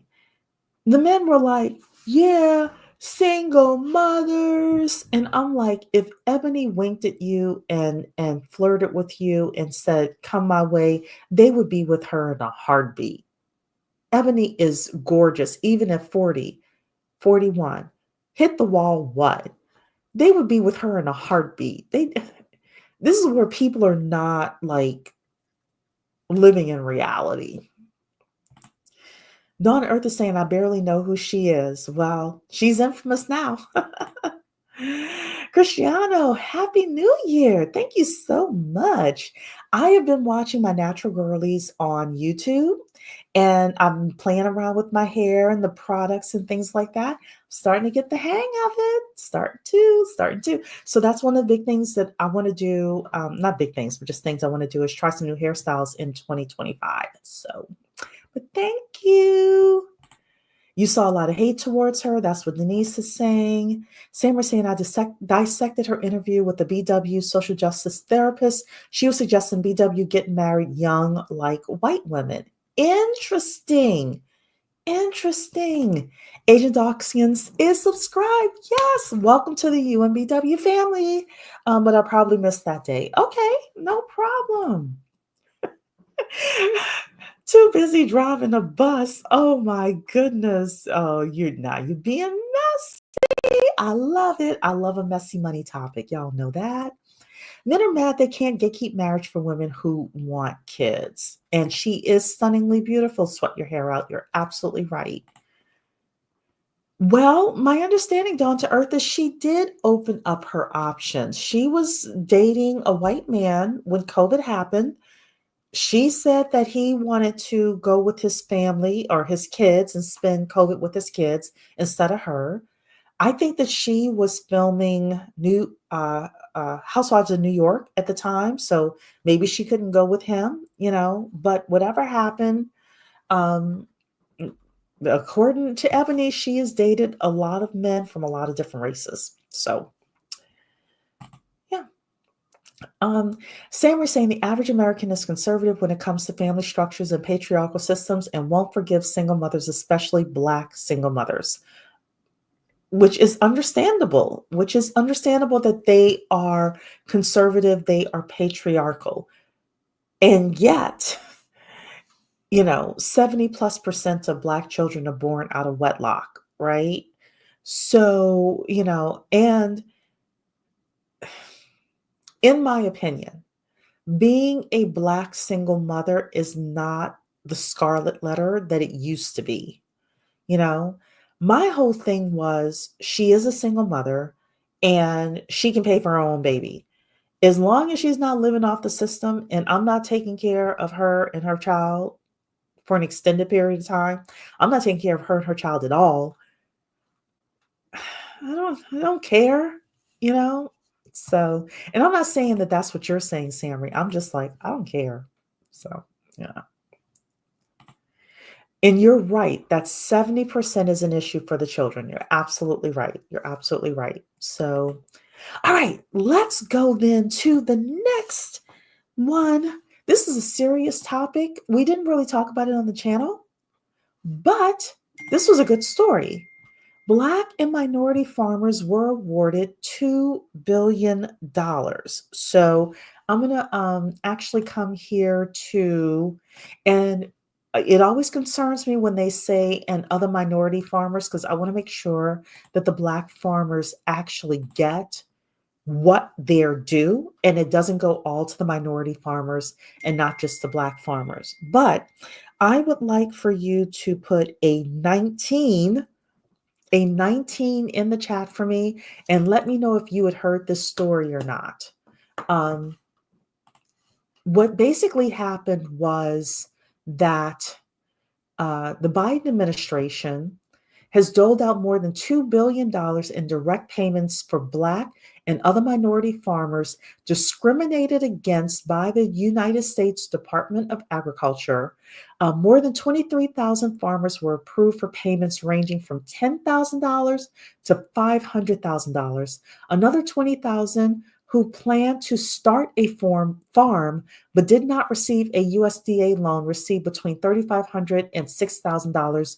Most of the payments went to farmers in Mississippi and Alabama. USDA Secretary told reporters that the aid, quote, is not compensation for anyone's loss or the pain endured, but it is an acknowledgement by the department. So basically, when I saw this, I said, okay, they don't want to admit to fault.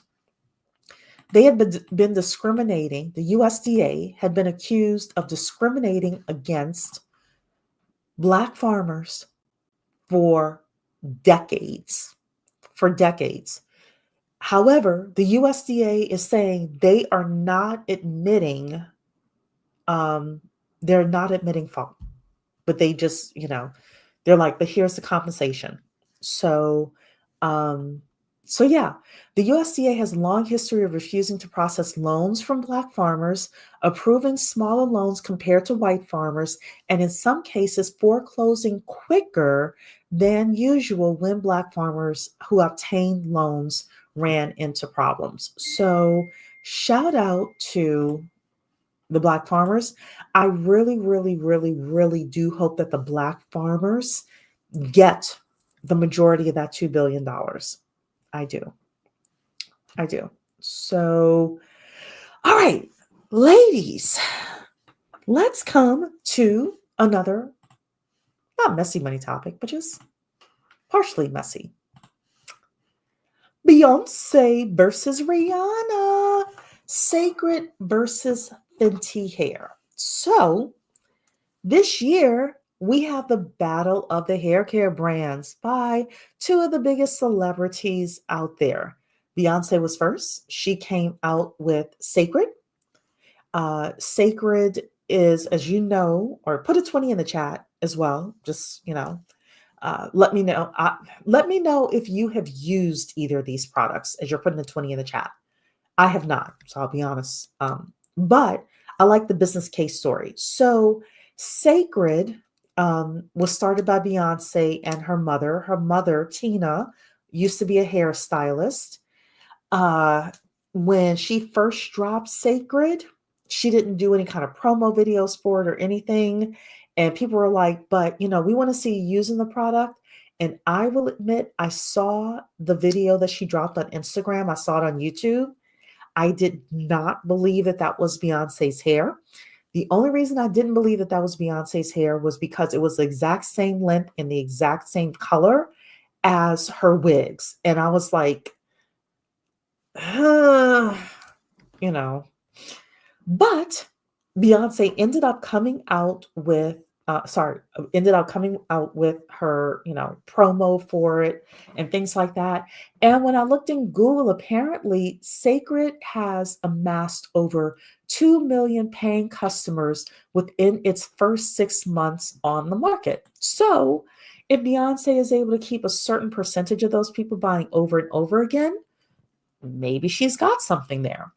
Beyonce has released a lot of other things this year. She released the whiskey brand. She's just released a lot of things, period. And between her and her team, her stuff is hit or miss. But the other side was Rihanna. And one of the interesting things is Beyonce is giving us glam with the Sacred. Rihanna, honestly, is giving us girl next door. To the point where, I'll be honest, when I first saw Rihanna, when I first saw this picture, I was like, I don't know if that hairstyle really works for Rihanna. And then I had to check myself, honestly, because I'm like, wait a second. She's a girly girl. If she weren't wearing weave all down her back and she weren't wearing the pixie cut hairstyles, this is Robin. This is Robin selling us Fenty hair. And I turned from, not liking it to really liking it. And I think what really got this with me was that she's got a girl next door hairstyle, and then she's got the ruby necklace and the ruby ring. Maybe if she had done this picture with just like a regular t-shirt on or something like that, she would have looked a little bit more like just the girl next door. But I couldn't find out how Fenty is doing with regards to, how many people are purchasing it or how well it's doing or anything like that. But you all can let me know. So I see my 20s in here. AP is here. Happy New Year. Saying I haven't used either. Denise hasn't used either. Samry's saying their products are too pricey. I understand that, especially Beyonce. She does not price her stuff reasonably at all. Live and Lovin' is saying, I didn't buy either of their hair care products. I stick to, thank God, it's natural products. Good for you. Sweat Your Hair Out saying the video was ridiculously edited. I agree. Sweat Your Hair Out is also saying Rihanna will win on personality alone. I agree with that. And also Rihanna's products are cohesive. They're all about beauty, beauty and being a girly girl. Beyonce is kind of all over the place with her products. AP is saying, I'm over all overpriced hair products that don't really do anything. Decided to stick with my hair grease, shampoo, and conditioner. Definitely understand that. So, all right. Let's go to the next story, which is The Wells Fargo employee found dead 4 days after being in the cubicle dead. Put a 21 in the chat if you remember this story.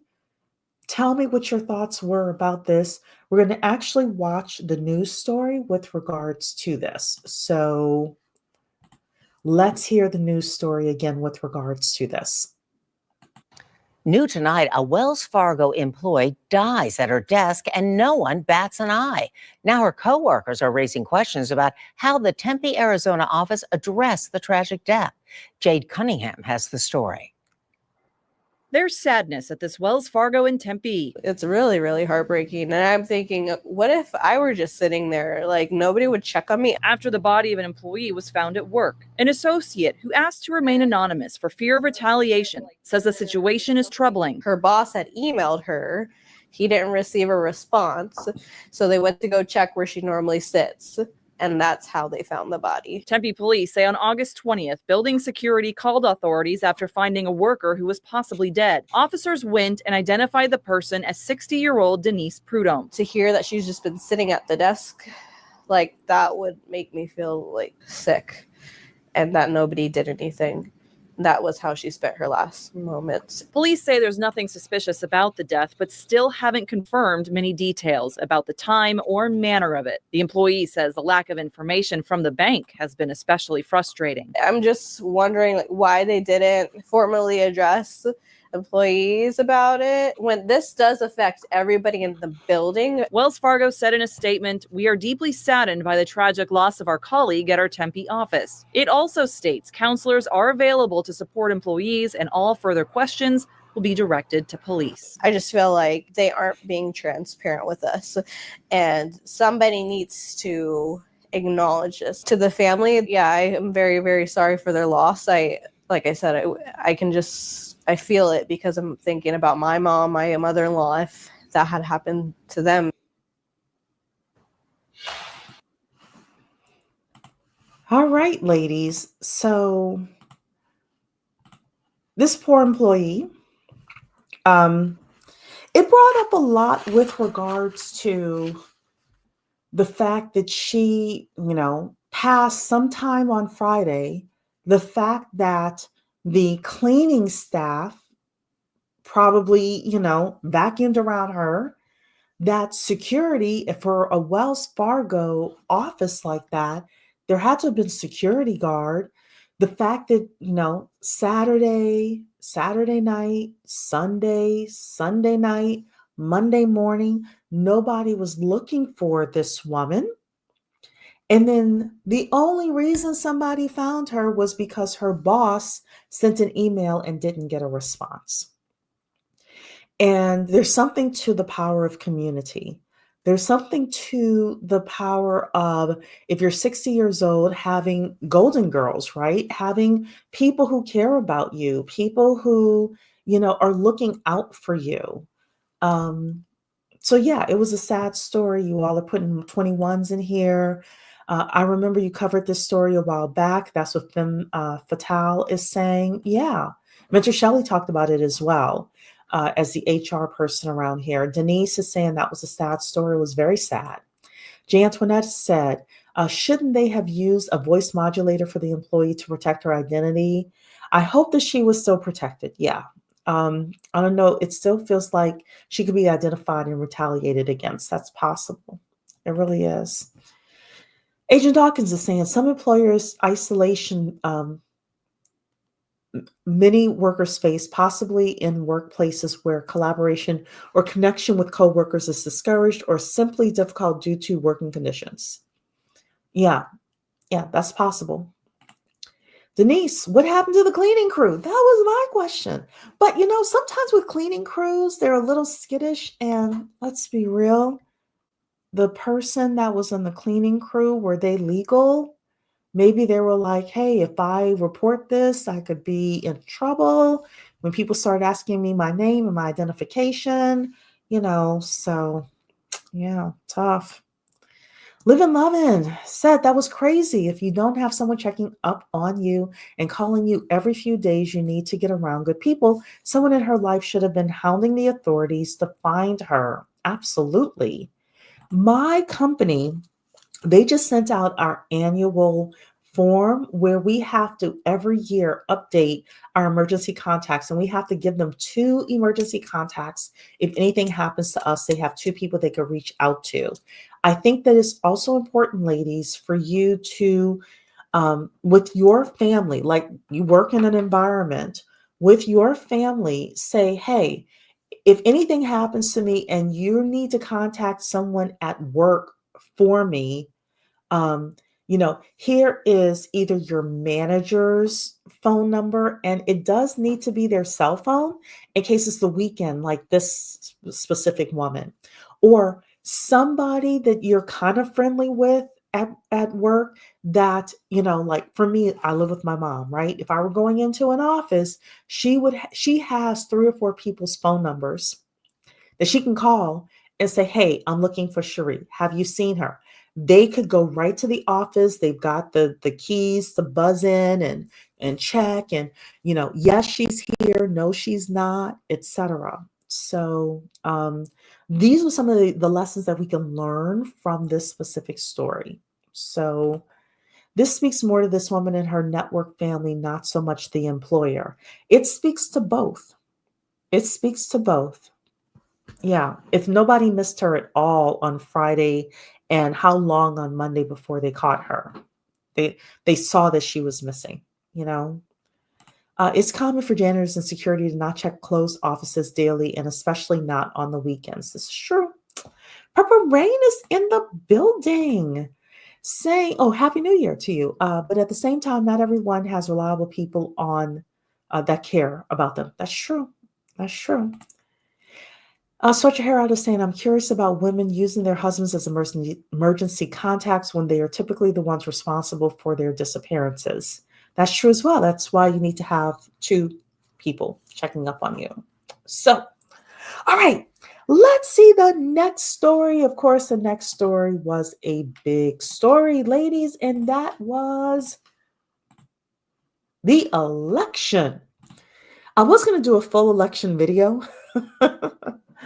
But I didn't, I was just like, no. But there was so much that happened in this election. This election was like up and down, up and down. Everything from, and you all can put a 22 in the chat. Tell me the big thing you remembered from this election.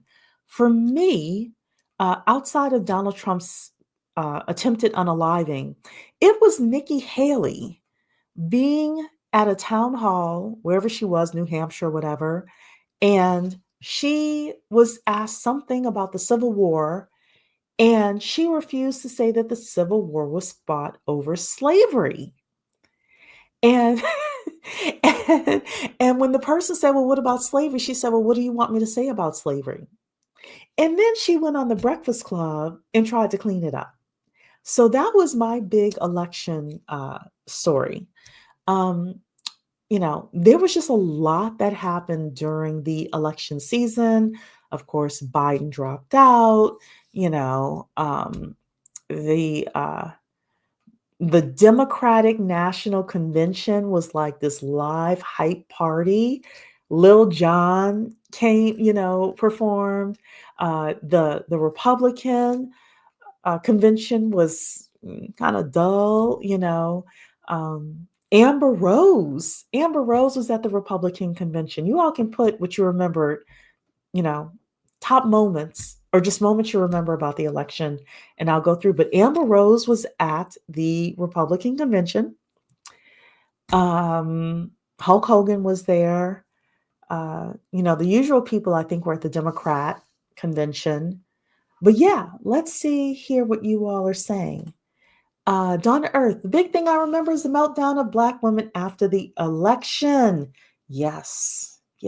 Especially that one woman, I don't know if she was Black or biracial or what, who is sitting in her car and she's on the steering wheel and she's just screaming like this. And I'm like, girl, and you recorded that? you're going to be a meme forever. Oh my goodness. Yeah, the Nikki Haley thing was wild. Yes, it was. Yes, it was. If I had done my video compilation of the election, that would have definitely been on it. Yes, it was. Hey, Kay Sherelle, good afternoon.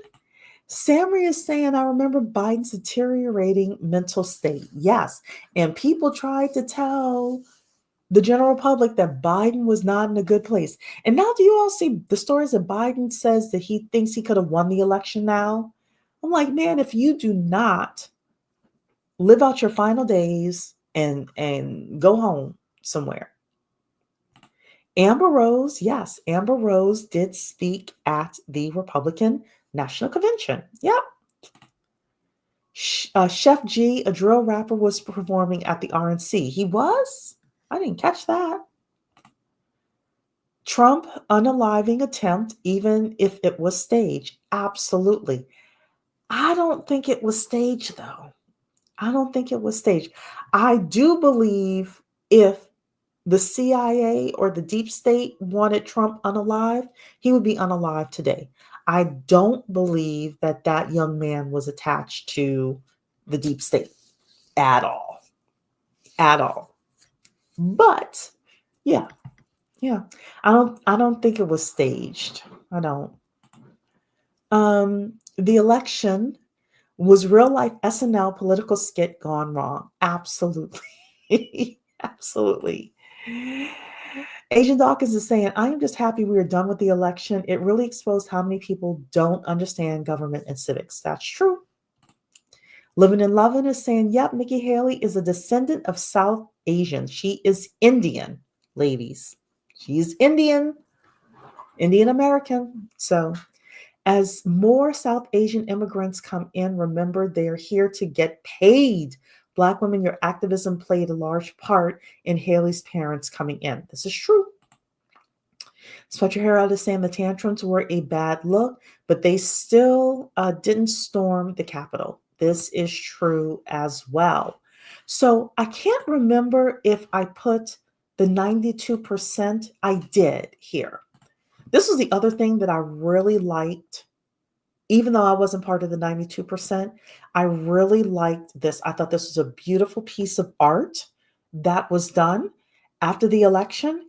And right now, I'm actually seeing it play out with this whole MAGA versus MAGA thing. Elon Musk and Vivek versus, the right wing of MAGA. And how Black people, for the most part, are staying out of it.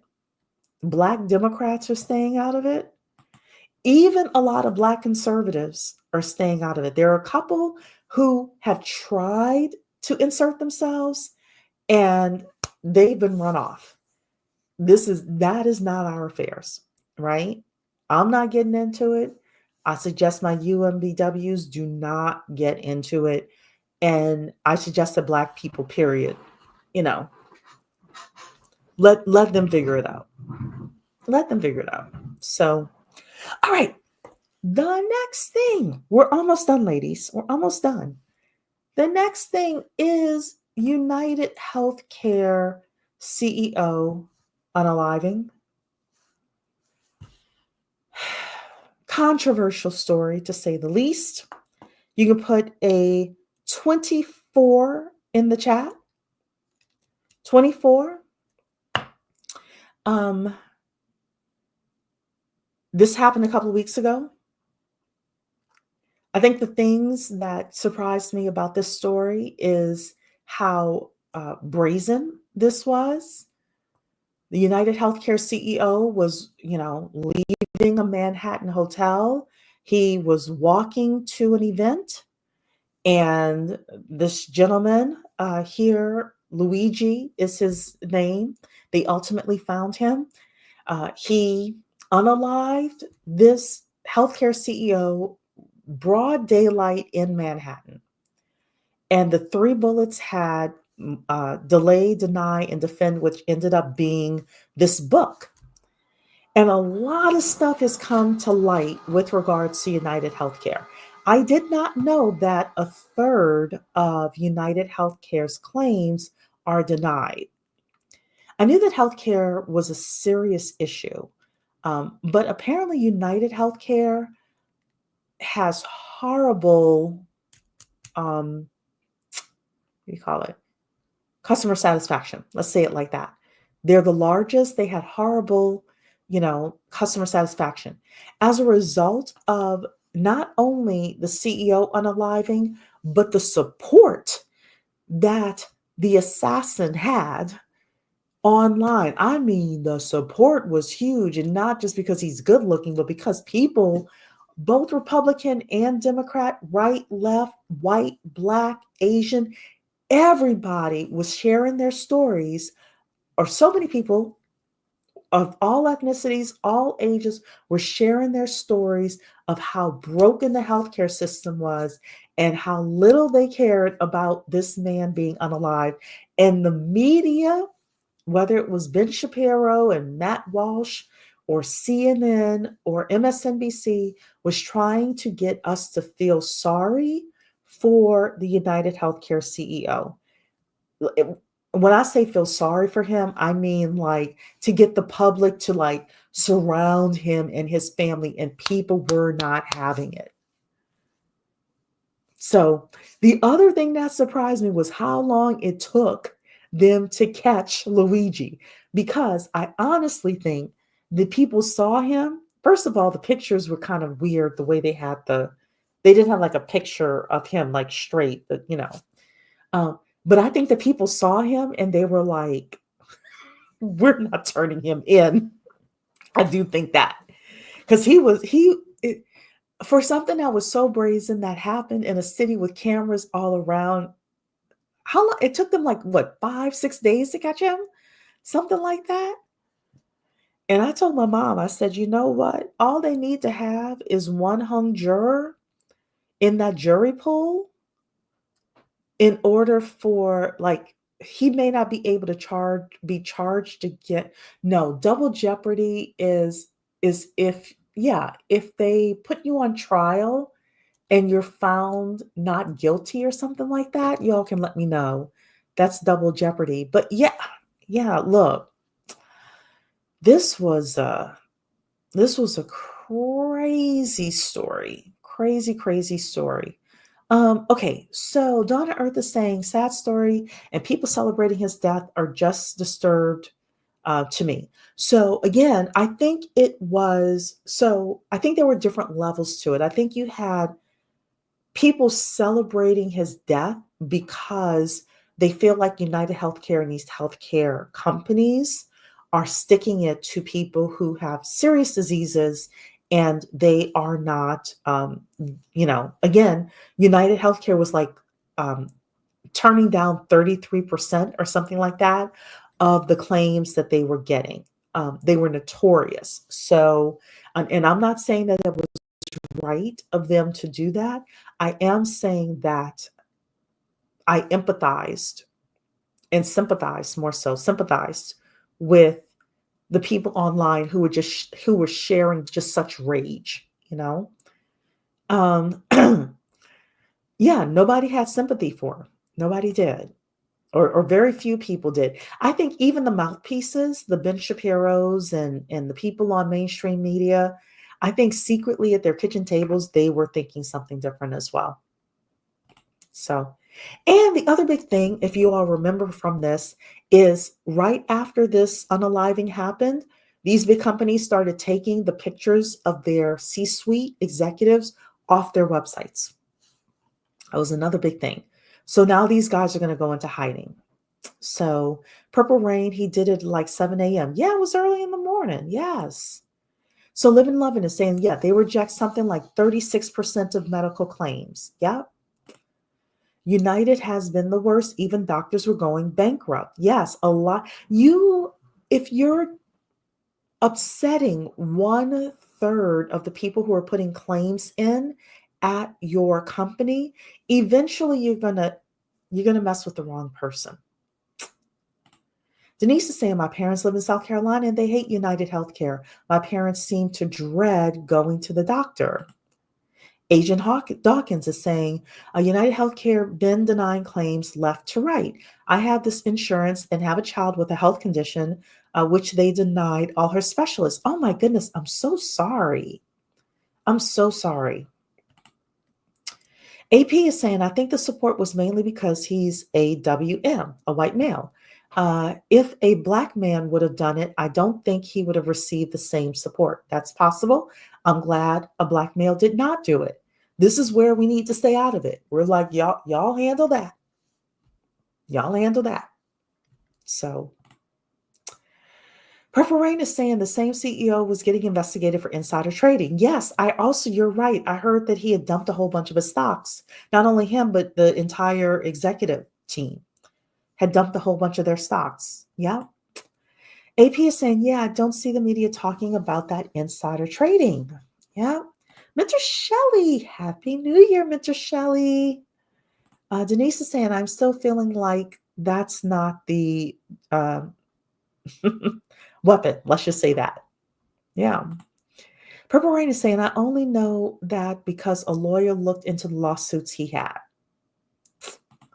Flash Wave, hello. We're in trouble. Guys like this are disgruntled and willing to go to the extreme. Yeah, you can only make people so mad. Yeah. And Happy New Year, Flash Wave. Purple Rain is saying, yeah, but people already know who the CEOs are. Yeah, I think that they took the pictures off the website. Purple Rain, I heard that they had started doing that. Purple Rain is saying United was also using a faulty AI that was denying people left and right. This is true. Well, I won't say this is true. I'm going to say I heard that. I heard that as well. Yes.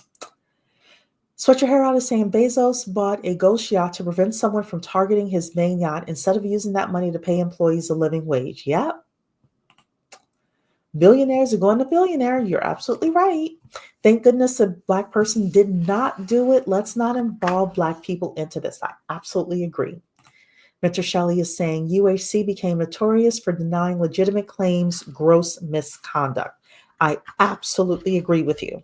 All right, I got 3 more stories for you. 3 more stories. Put a 25 in the chat for this. The DEI rollbacks. The DEI rollbacks happened at the end of this year. There was, I don't know if he's an attorney or if he's an activist named Robbie Starbuck, but Robbie Starbuck started threatening. He got a list of names of companies that had DEI initiatives, and he started targeting those companies. And these companies have started to roll back their DEI initiatives 5 years after they really put them in place and really started pushing them after the death of George Floyd. We had a conversation about this.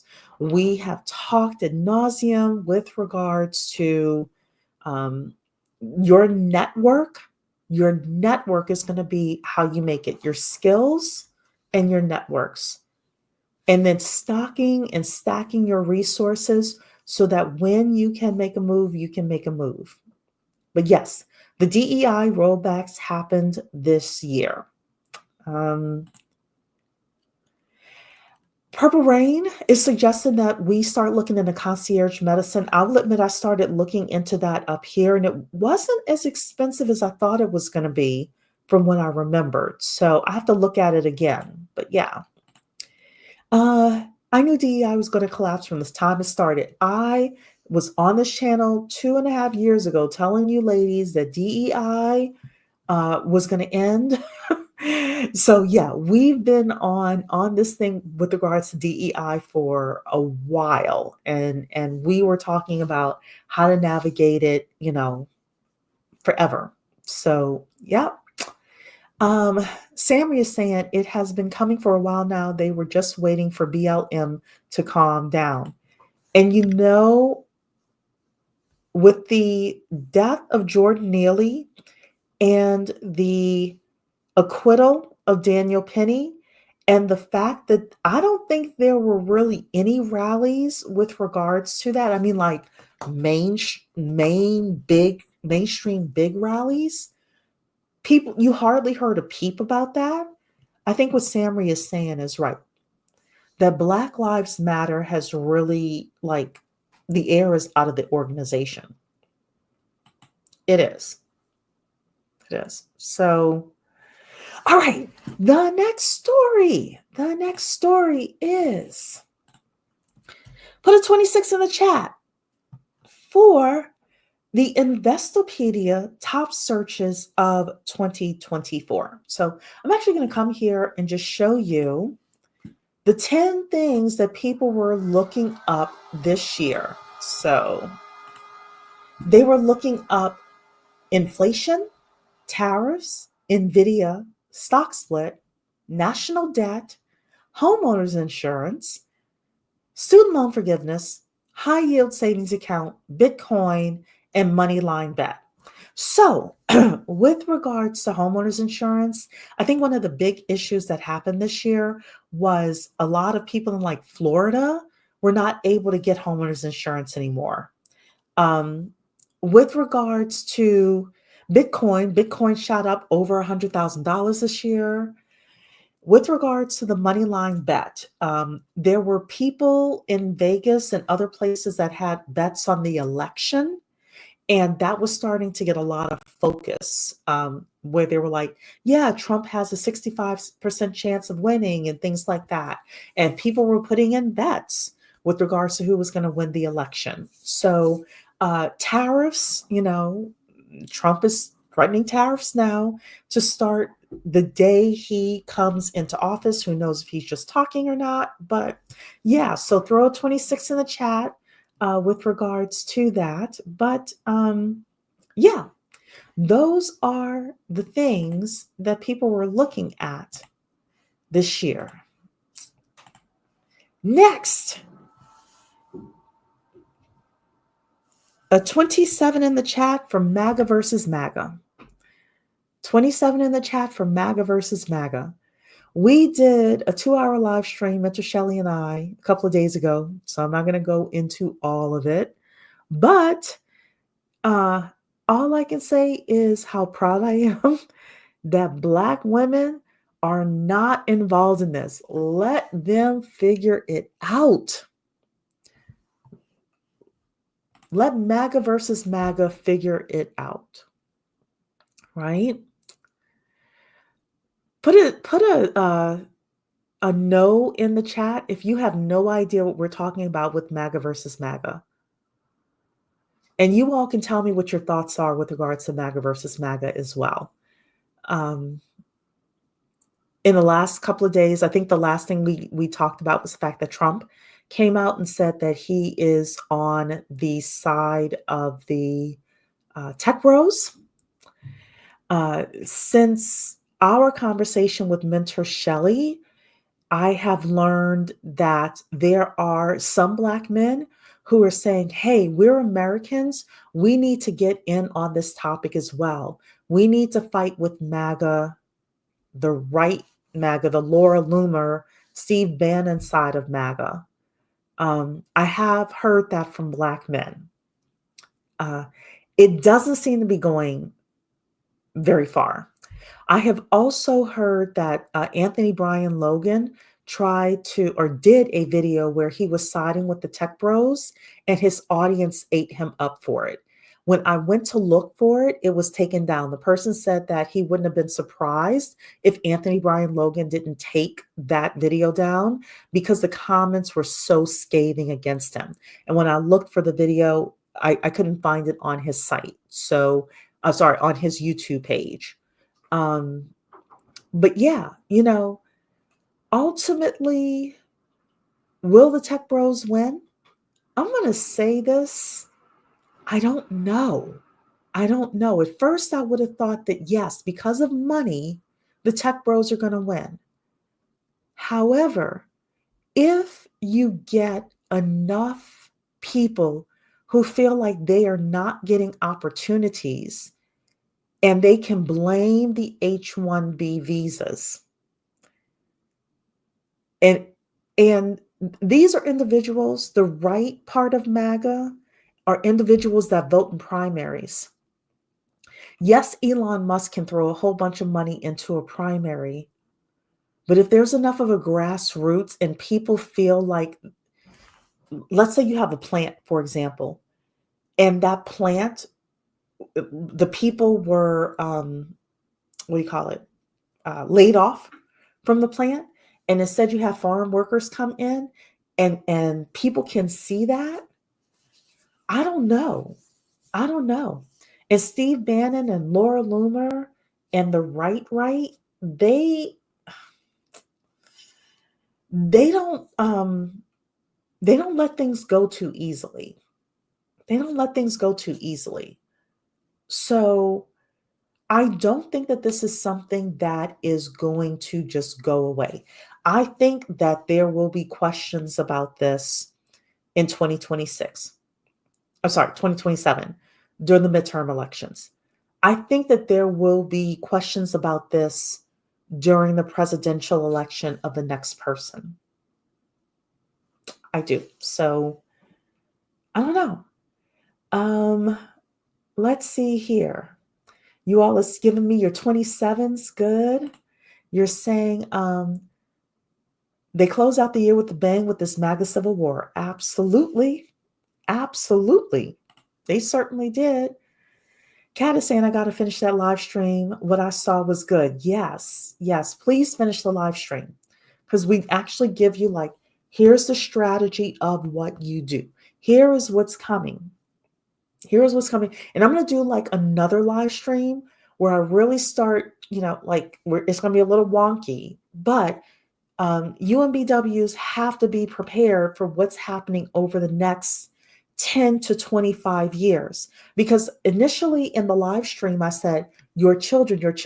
But the truth is you're going to be affected as well, because if you're 25 today, in 25 years, you're going to be 50 and you're going to be asked out if you're not preparing for these things. And what happens with these H-1B visas and H-2B visas and, the immigration that's happening and the shifting dynamics of America is going to affect everybody under the age of 50, definitely. Right? Including me. So, yeah. No, Mocha Mommy wasn't able to join today, Fresh Progress Wellness. She is out of town with her family. I asked her a month ago, but she wasn't able to make it. So you just get me. Happy New Year, my dear. Lenria has no idea what's going on. Oh boy, Lenria. All right. So quick rundown is that there are these visas called H-1B visas. And H-1B visas is what a lot of tech companies use in the United States in order to bring over foreign labor to work tech jobs. And the H-1B visas are supposed to be used for people who have skills where the company cannot find an American to do that job. Well, you've got the MAGA right, which is made of people who have been with Donald Trump since he came down the escalator talking about immigration, right? You've got the tech bro right on the other side, made of Elon Musk and Vivek Ramaswamy and all the corporate capitalists who are like, no, we need these foreign workers to come in and work these engineering jobs. Well, Vivek Ramaswamy decides to put a tweet out saying that American culture sucks and we don't get engineering jobs because, of culture, and that they have to bring in these H-1B visas. And the supermajority, I think is 76% of the H-1B visas are Indian people, right? Well, the MAGA right has gone apeshit, and the tech bro right is saying, no, we want these people coming in. And it has been a 9-day drag out fight between these two factions. So, Laria, that is overall what's happening. Yep. Mentor Shelley is minding her Black business and sipping her tea.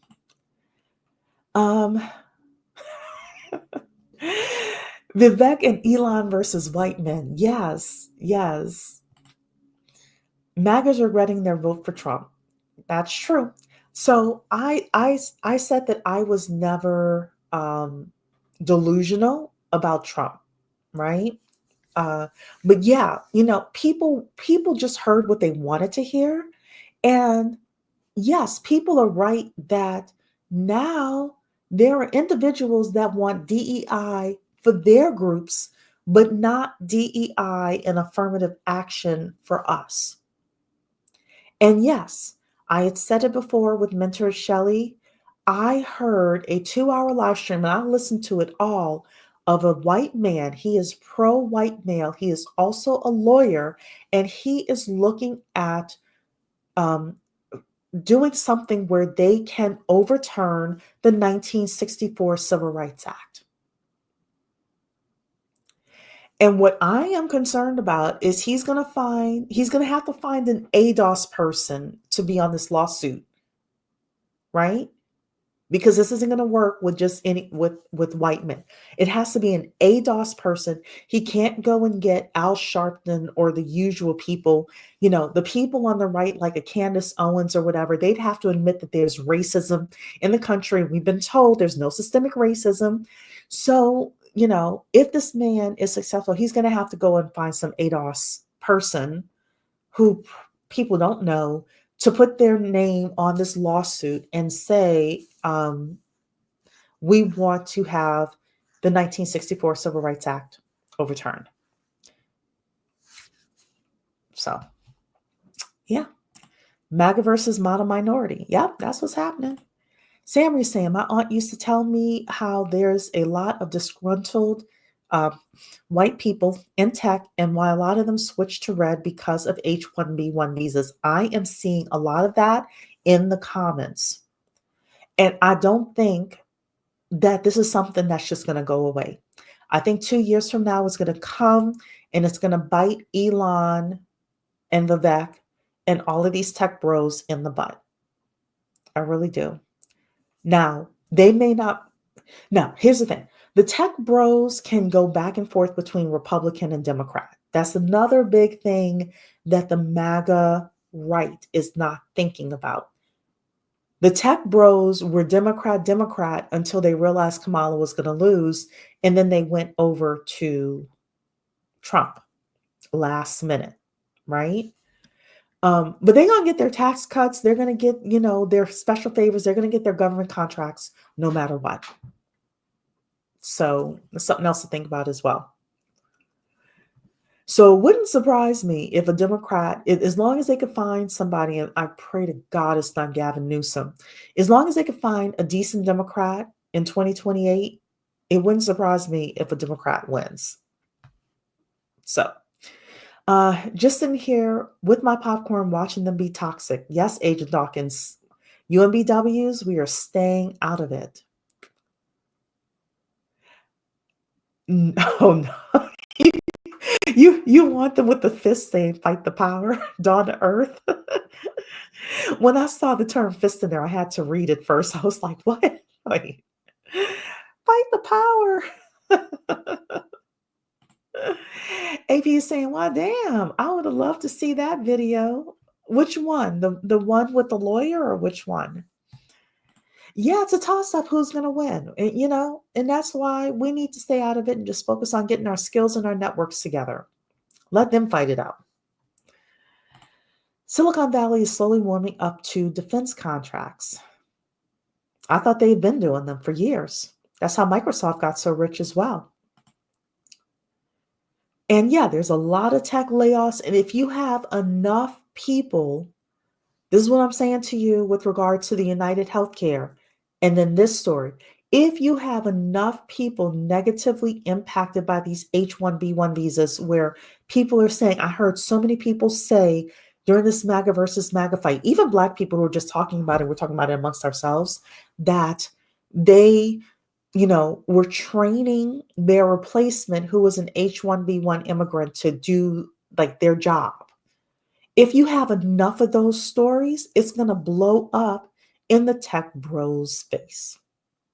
And Laura Loomer and Steve Bannon and these other guys, they have long memories. These individuals have long memories. So AP is saying tech bros will not win this in the long run. I think white America will boycott with the quickness. Look at what they did to the beer company. That is true. That is true. The saddest part in all of this, what is the Black community doing in the tea admins? Why is that the saddest part? Why is that the saddest part? We don't need to be in it. Mentor Shelley saying the issue stems from the employers choosing to opt for cheaper labor through the H-1B visa program instead of blaming the H-1B recipients themselves. I agree with that. I agree.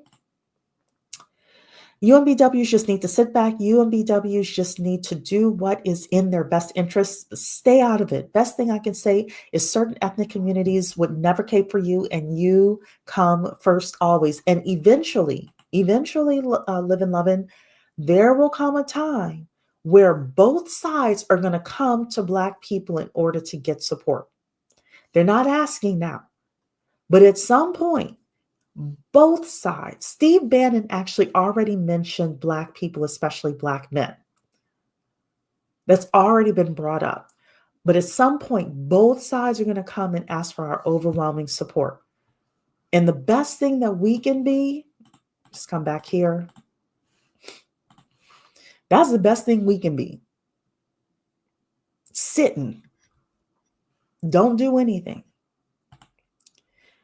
Purple Rain is asking, is Ben Carson coming back? No, he is not. So they already picked the HUD person, and it's some former football player that they chose. So no, Ben Carson isn't coming back.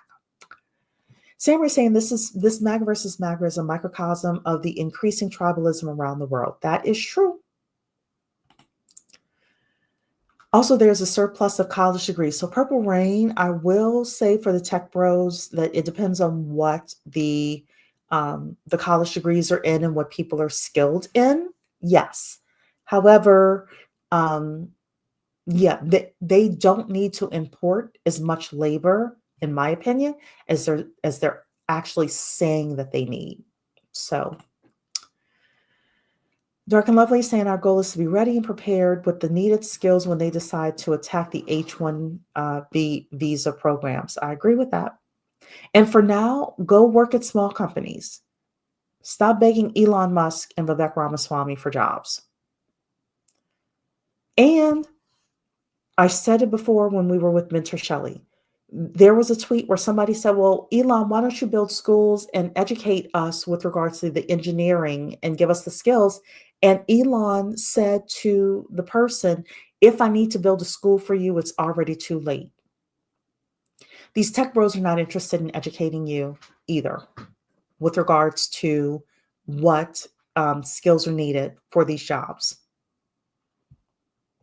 So I suggest you go listen to that entire Mentor Shelley broadcast that I had with her, though. If you've been around Silicon Valley, you'll learn a lot of white tech bros don't like the H-1Bs. Really? You mean the workers or the company owners? They don't like them, but still want to pay them pennies to build their infrastructure. Okay.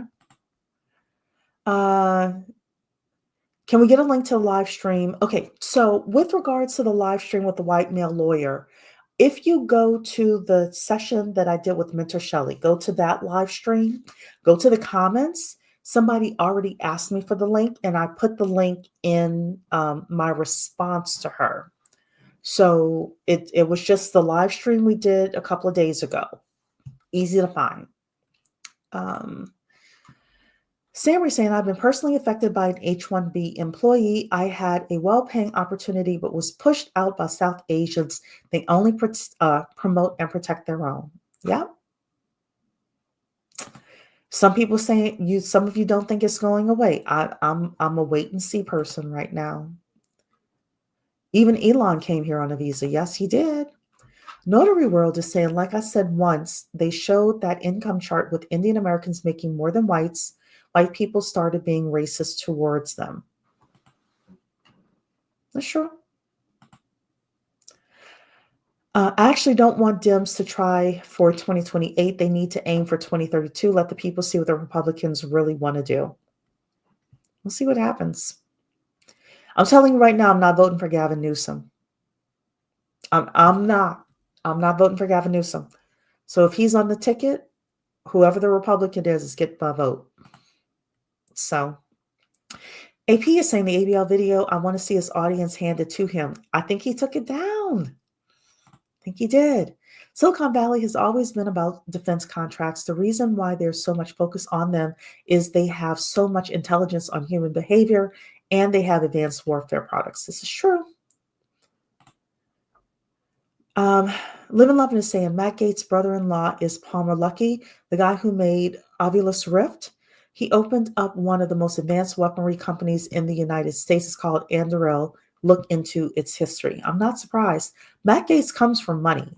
So Cicely is saying, yep, I heard Bannon say something about instead of H-1B, have 20% of both Black and Hispanics work in tech. I heard the same thing. My mouth dropped. We went from no affirmative action, DEI, didn't earn it, to Bannon saying this. I was like, okay. Because Bannon and others would rather deal with Black Americans. I'm not going to say Hispanic, I'm just going to say Black Americans, ADOS, than,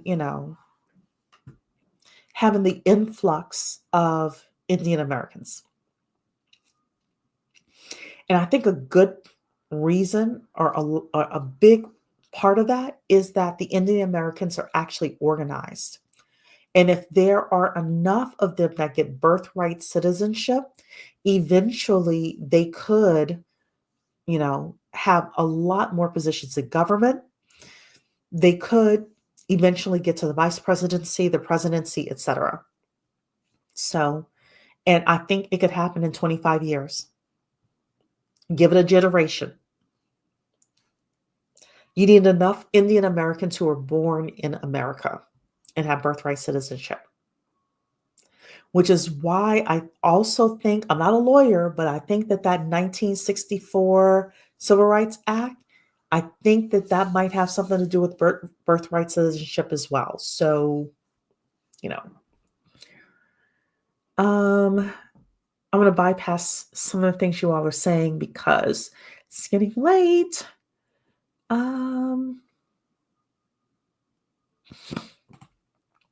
It's wild how much the influence of a South African has over the American government. Excuse me, ladies, 1 second.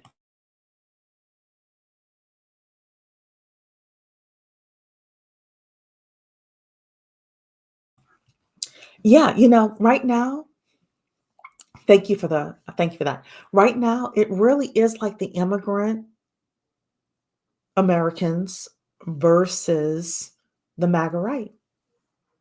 And it's more so his money than his South Africanness,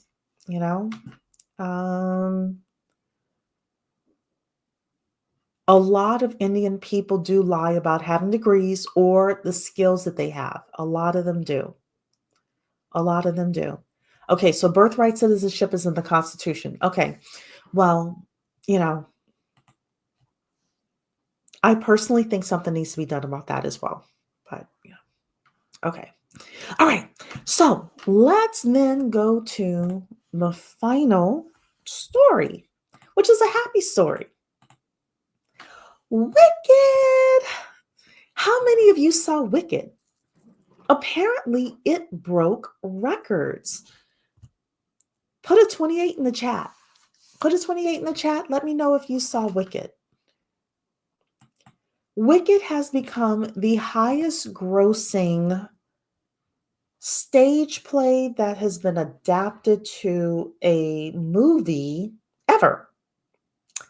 And apparently there's going to be 2 parts of it. So they're going to blow everybody out of the water. Congratulations to Ariane. What's the girl's name? I can't even think of her name right now. And Cynthia Erivo. Ariana Grande, that's her name. Congratulations to them. Congratulations to the entire cast. Apparently they filmed it all already. It's going to be in 2 parts. The next part is coming out next Christmas time, and it's called Wicked for Good. I have not gone to see it. I was supposed to go on Christmas Day, but I ended up watching the 688 on Christmas Day, and I never got to see Wicked. But congratulations to them both. I hope Ariana Grande is okay. She's looking really thin these days. I'm a little concerned about her. I did see all the commotion about the press tour and the crying and things like that, and there was a lot of crying. I just don't know if the girls were stressed or what was happening, but the movie looked really good, and I do hope to get a chance to see it. So some of you have seen it. Some of you, Notary World is going to watch it tomorrow. You'll be in Maryland. I'm in Maryland. Dark and Lovely hasn't seen it, etc. So, okay. Well, look, those were our stories of 2024. I have not done a 3-hour broadcast by myself. I, want to thank you ladies though for being a part of the UMBW family. Put UMBW into the chat. Our hashtag UMBW. We are the home of the upwardly mobile Black woman. 2025 is going to be a year for us to really kind of hunker down on. We're still going to continue to talk about skills, networks, and resources because that's a big thing. Some of the broadcasts we're going to do are going to be around financial literacy. I am looking for now I'm going to call it a researcher producer for this channel. The job will probably start in March, maybe April. This is a paid position. I am looking for somebody, a girly, one of us who is online a lot, especially TikTok, things like that. We want to start pulling different stories, and I want to use real life stories, real life situations for us to talk about finances and financial things. We also want to feature more people talking about different side hustles you could start and things like that. And you all know I hate side hustles, so side businesses that you could start, different ways for you to make money. I want to feature more people. Want to definitely bring back Mentor Shelley talking about salary negotiations again, and just the things that you're going to need in order to be more successful. The other big thing is, most of you know I got a promotion at work. So I have to 100% really make sure that that's buttoned up, tightened up. So I'm only going to do live streams once a week on Mondays, and that'll be Money Mondays. And usually it'll be between 7:15 and 7:30. And then I will drop a couple of additional videos. My plan is to film them over the weekends and have them drop on Wednesdays and Fridays for you ladies. I probably will not be doing emergency broadcasts unless there's a really good reason to. Everything that we'll talk about will reserve for those Monday sessions. And I really also want part of what we're doing on Mondays to also be a little bit of the financial news as well. Some of the big stories from the previous week. I'm asking myself, and you ladies can let me know what you want to see from this channel and from this community as well. With my promotion over time, I'll start to make more and more money, and I do want to invest in this network. I want this to be a network where you are able to get the level up money topics that you need in order to be successful. And I really want us to have community as well. So you can let me know, what your thoughts are. If you are interested, so Fresh Progress Wellness, anybody who's interested in that researcher job, email me bwmakingmoney@gmail.com. bwmakingmoney@gmail.com. If you know of somebody, they have to be somebody who really is tapped into social media from the upwardly mobile perspective. TikTok, Instagram, those are two platforms I'm never on. So I really want my girlie to be like really tapped into TikTok, Instagram, Reddit, maybe, things like that. Like I tend to read more Fox Business, CNN Business, Black Enterprise. I'm on YouTube often enough. So I see those stories, but I need some eyes, places where I'm not usually. Y'all know I love me a good messy money topic. So I need my girlie to, like, hey, this is a good messy money topic. We could talk about those. We could talk about other things, but we're here to collect assets. We're here to collect assets. We're here to make as much money as possible. We're here to level up. We're here to have networks. We're also here to make sure we're not like the Wells Fargo woman as much as possible, who was dead at her desk for 4 days before anyone found her. We want to have family. We want to have community, things like that. All of that goes to your success financially. So, Mocha Mommy, we missed you. We missed you. Hopefully next year you will be my wing woman.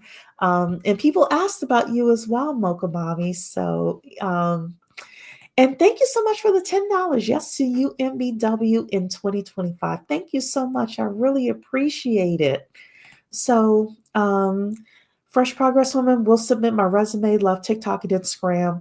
Instead of submitting a resume, because I'm not going to read your resume, just kind of write me like why you're interested and what you think you can offer to this. And we'll hop on a Zoom and we'll have a conversation about it.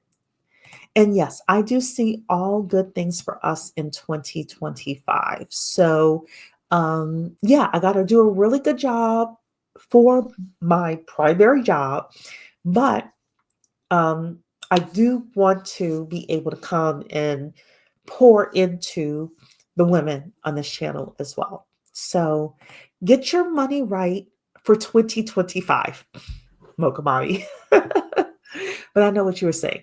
All right, ladies, thank you so much. Have a blessed day. And I'll see you next Monday.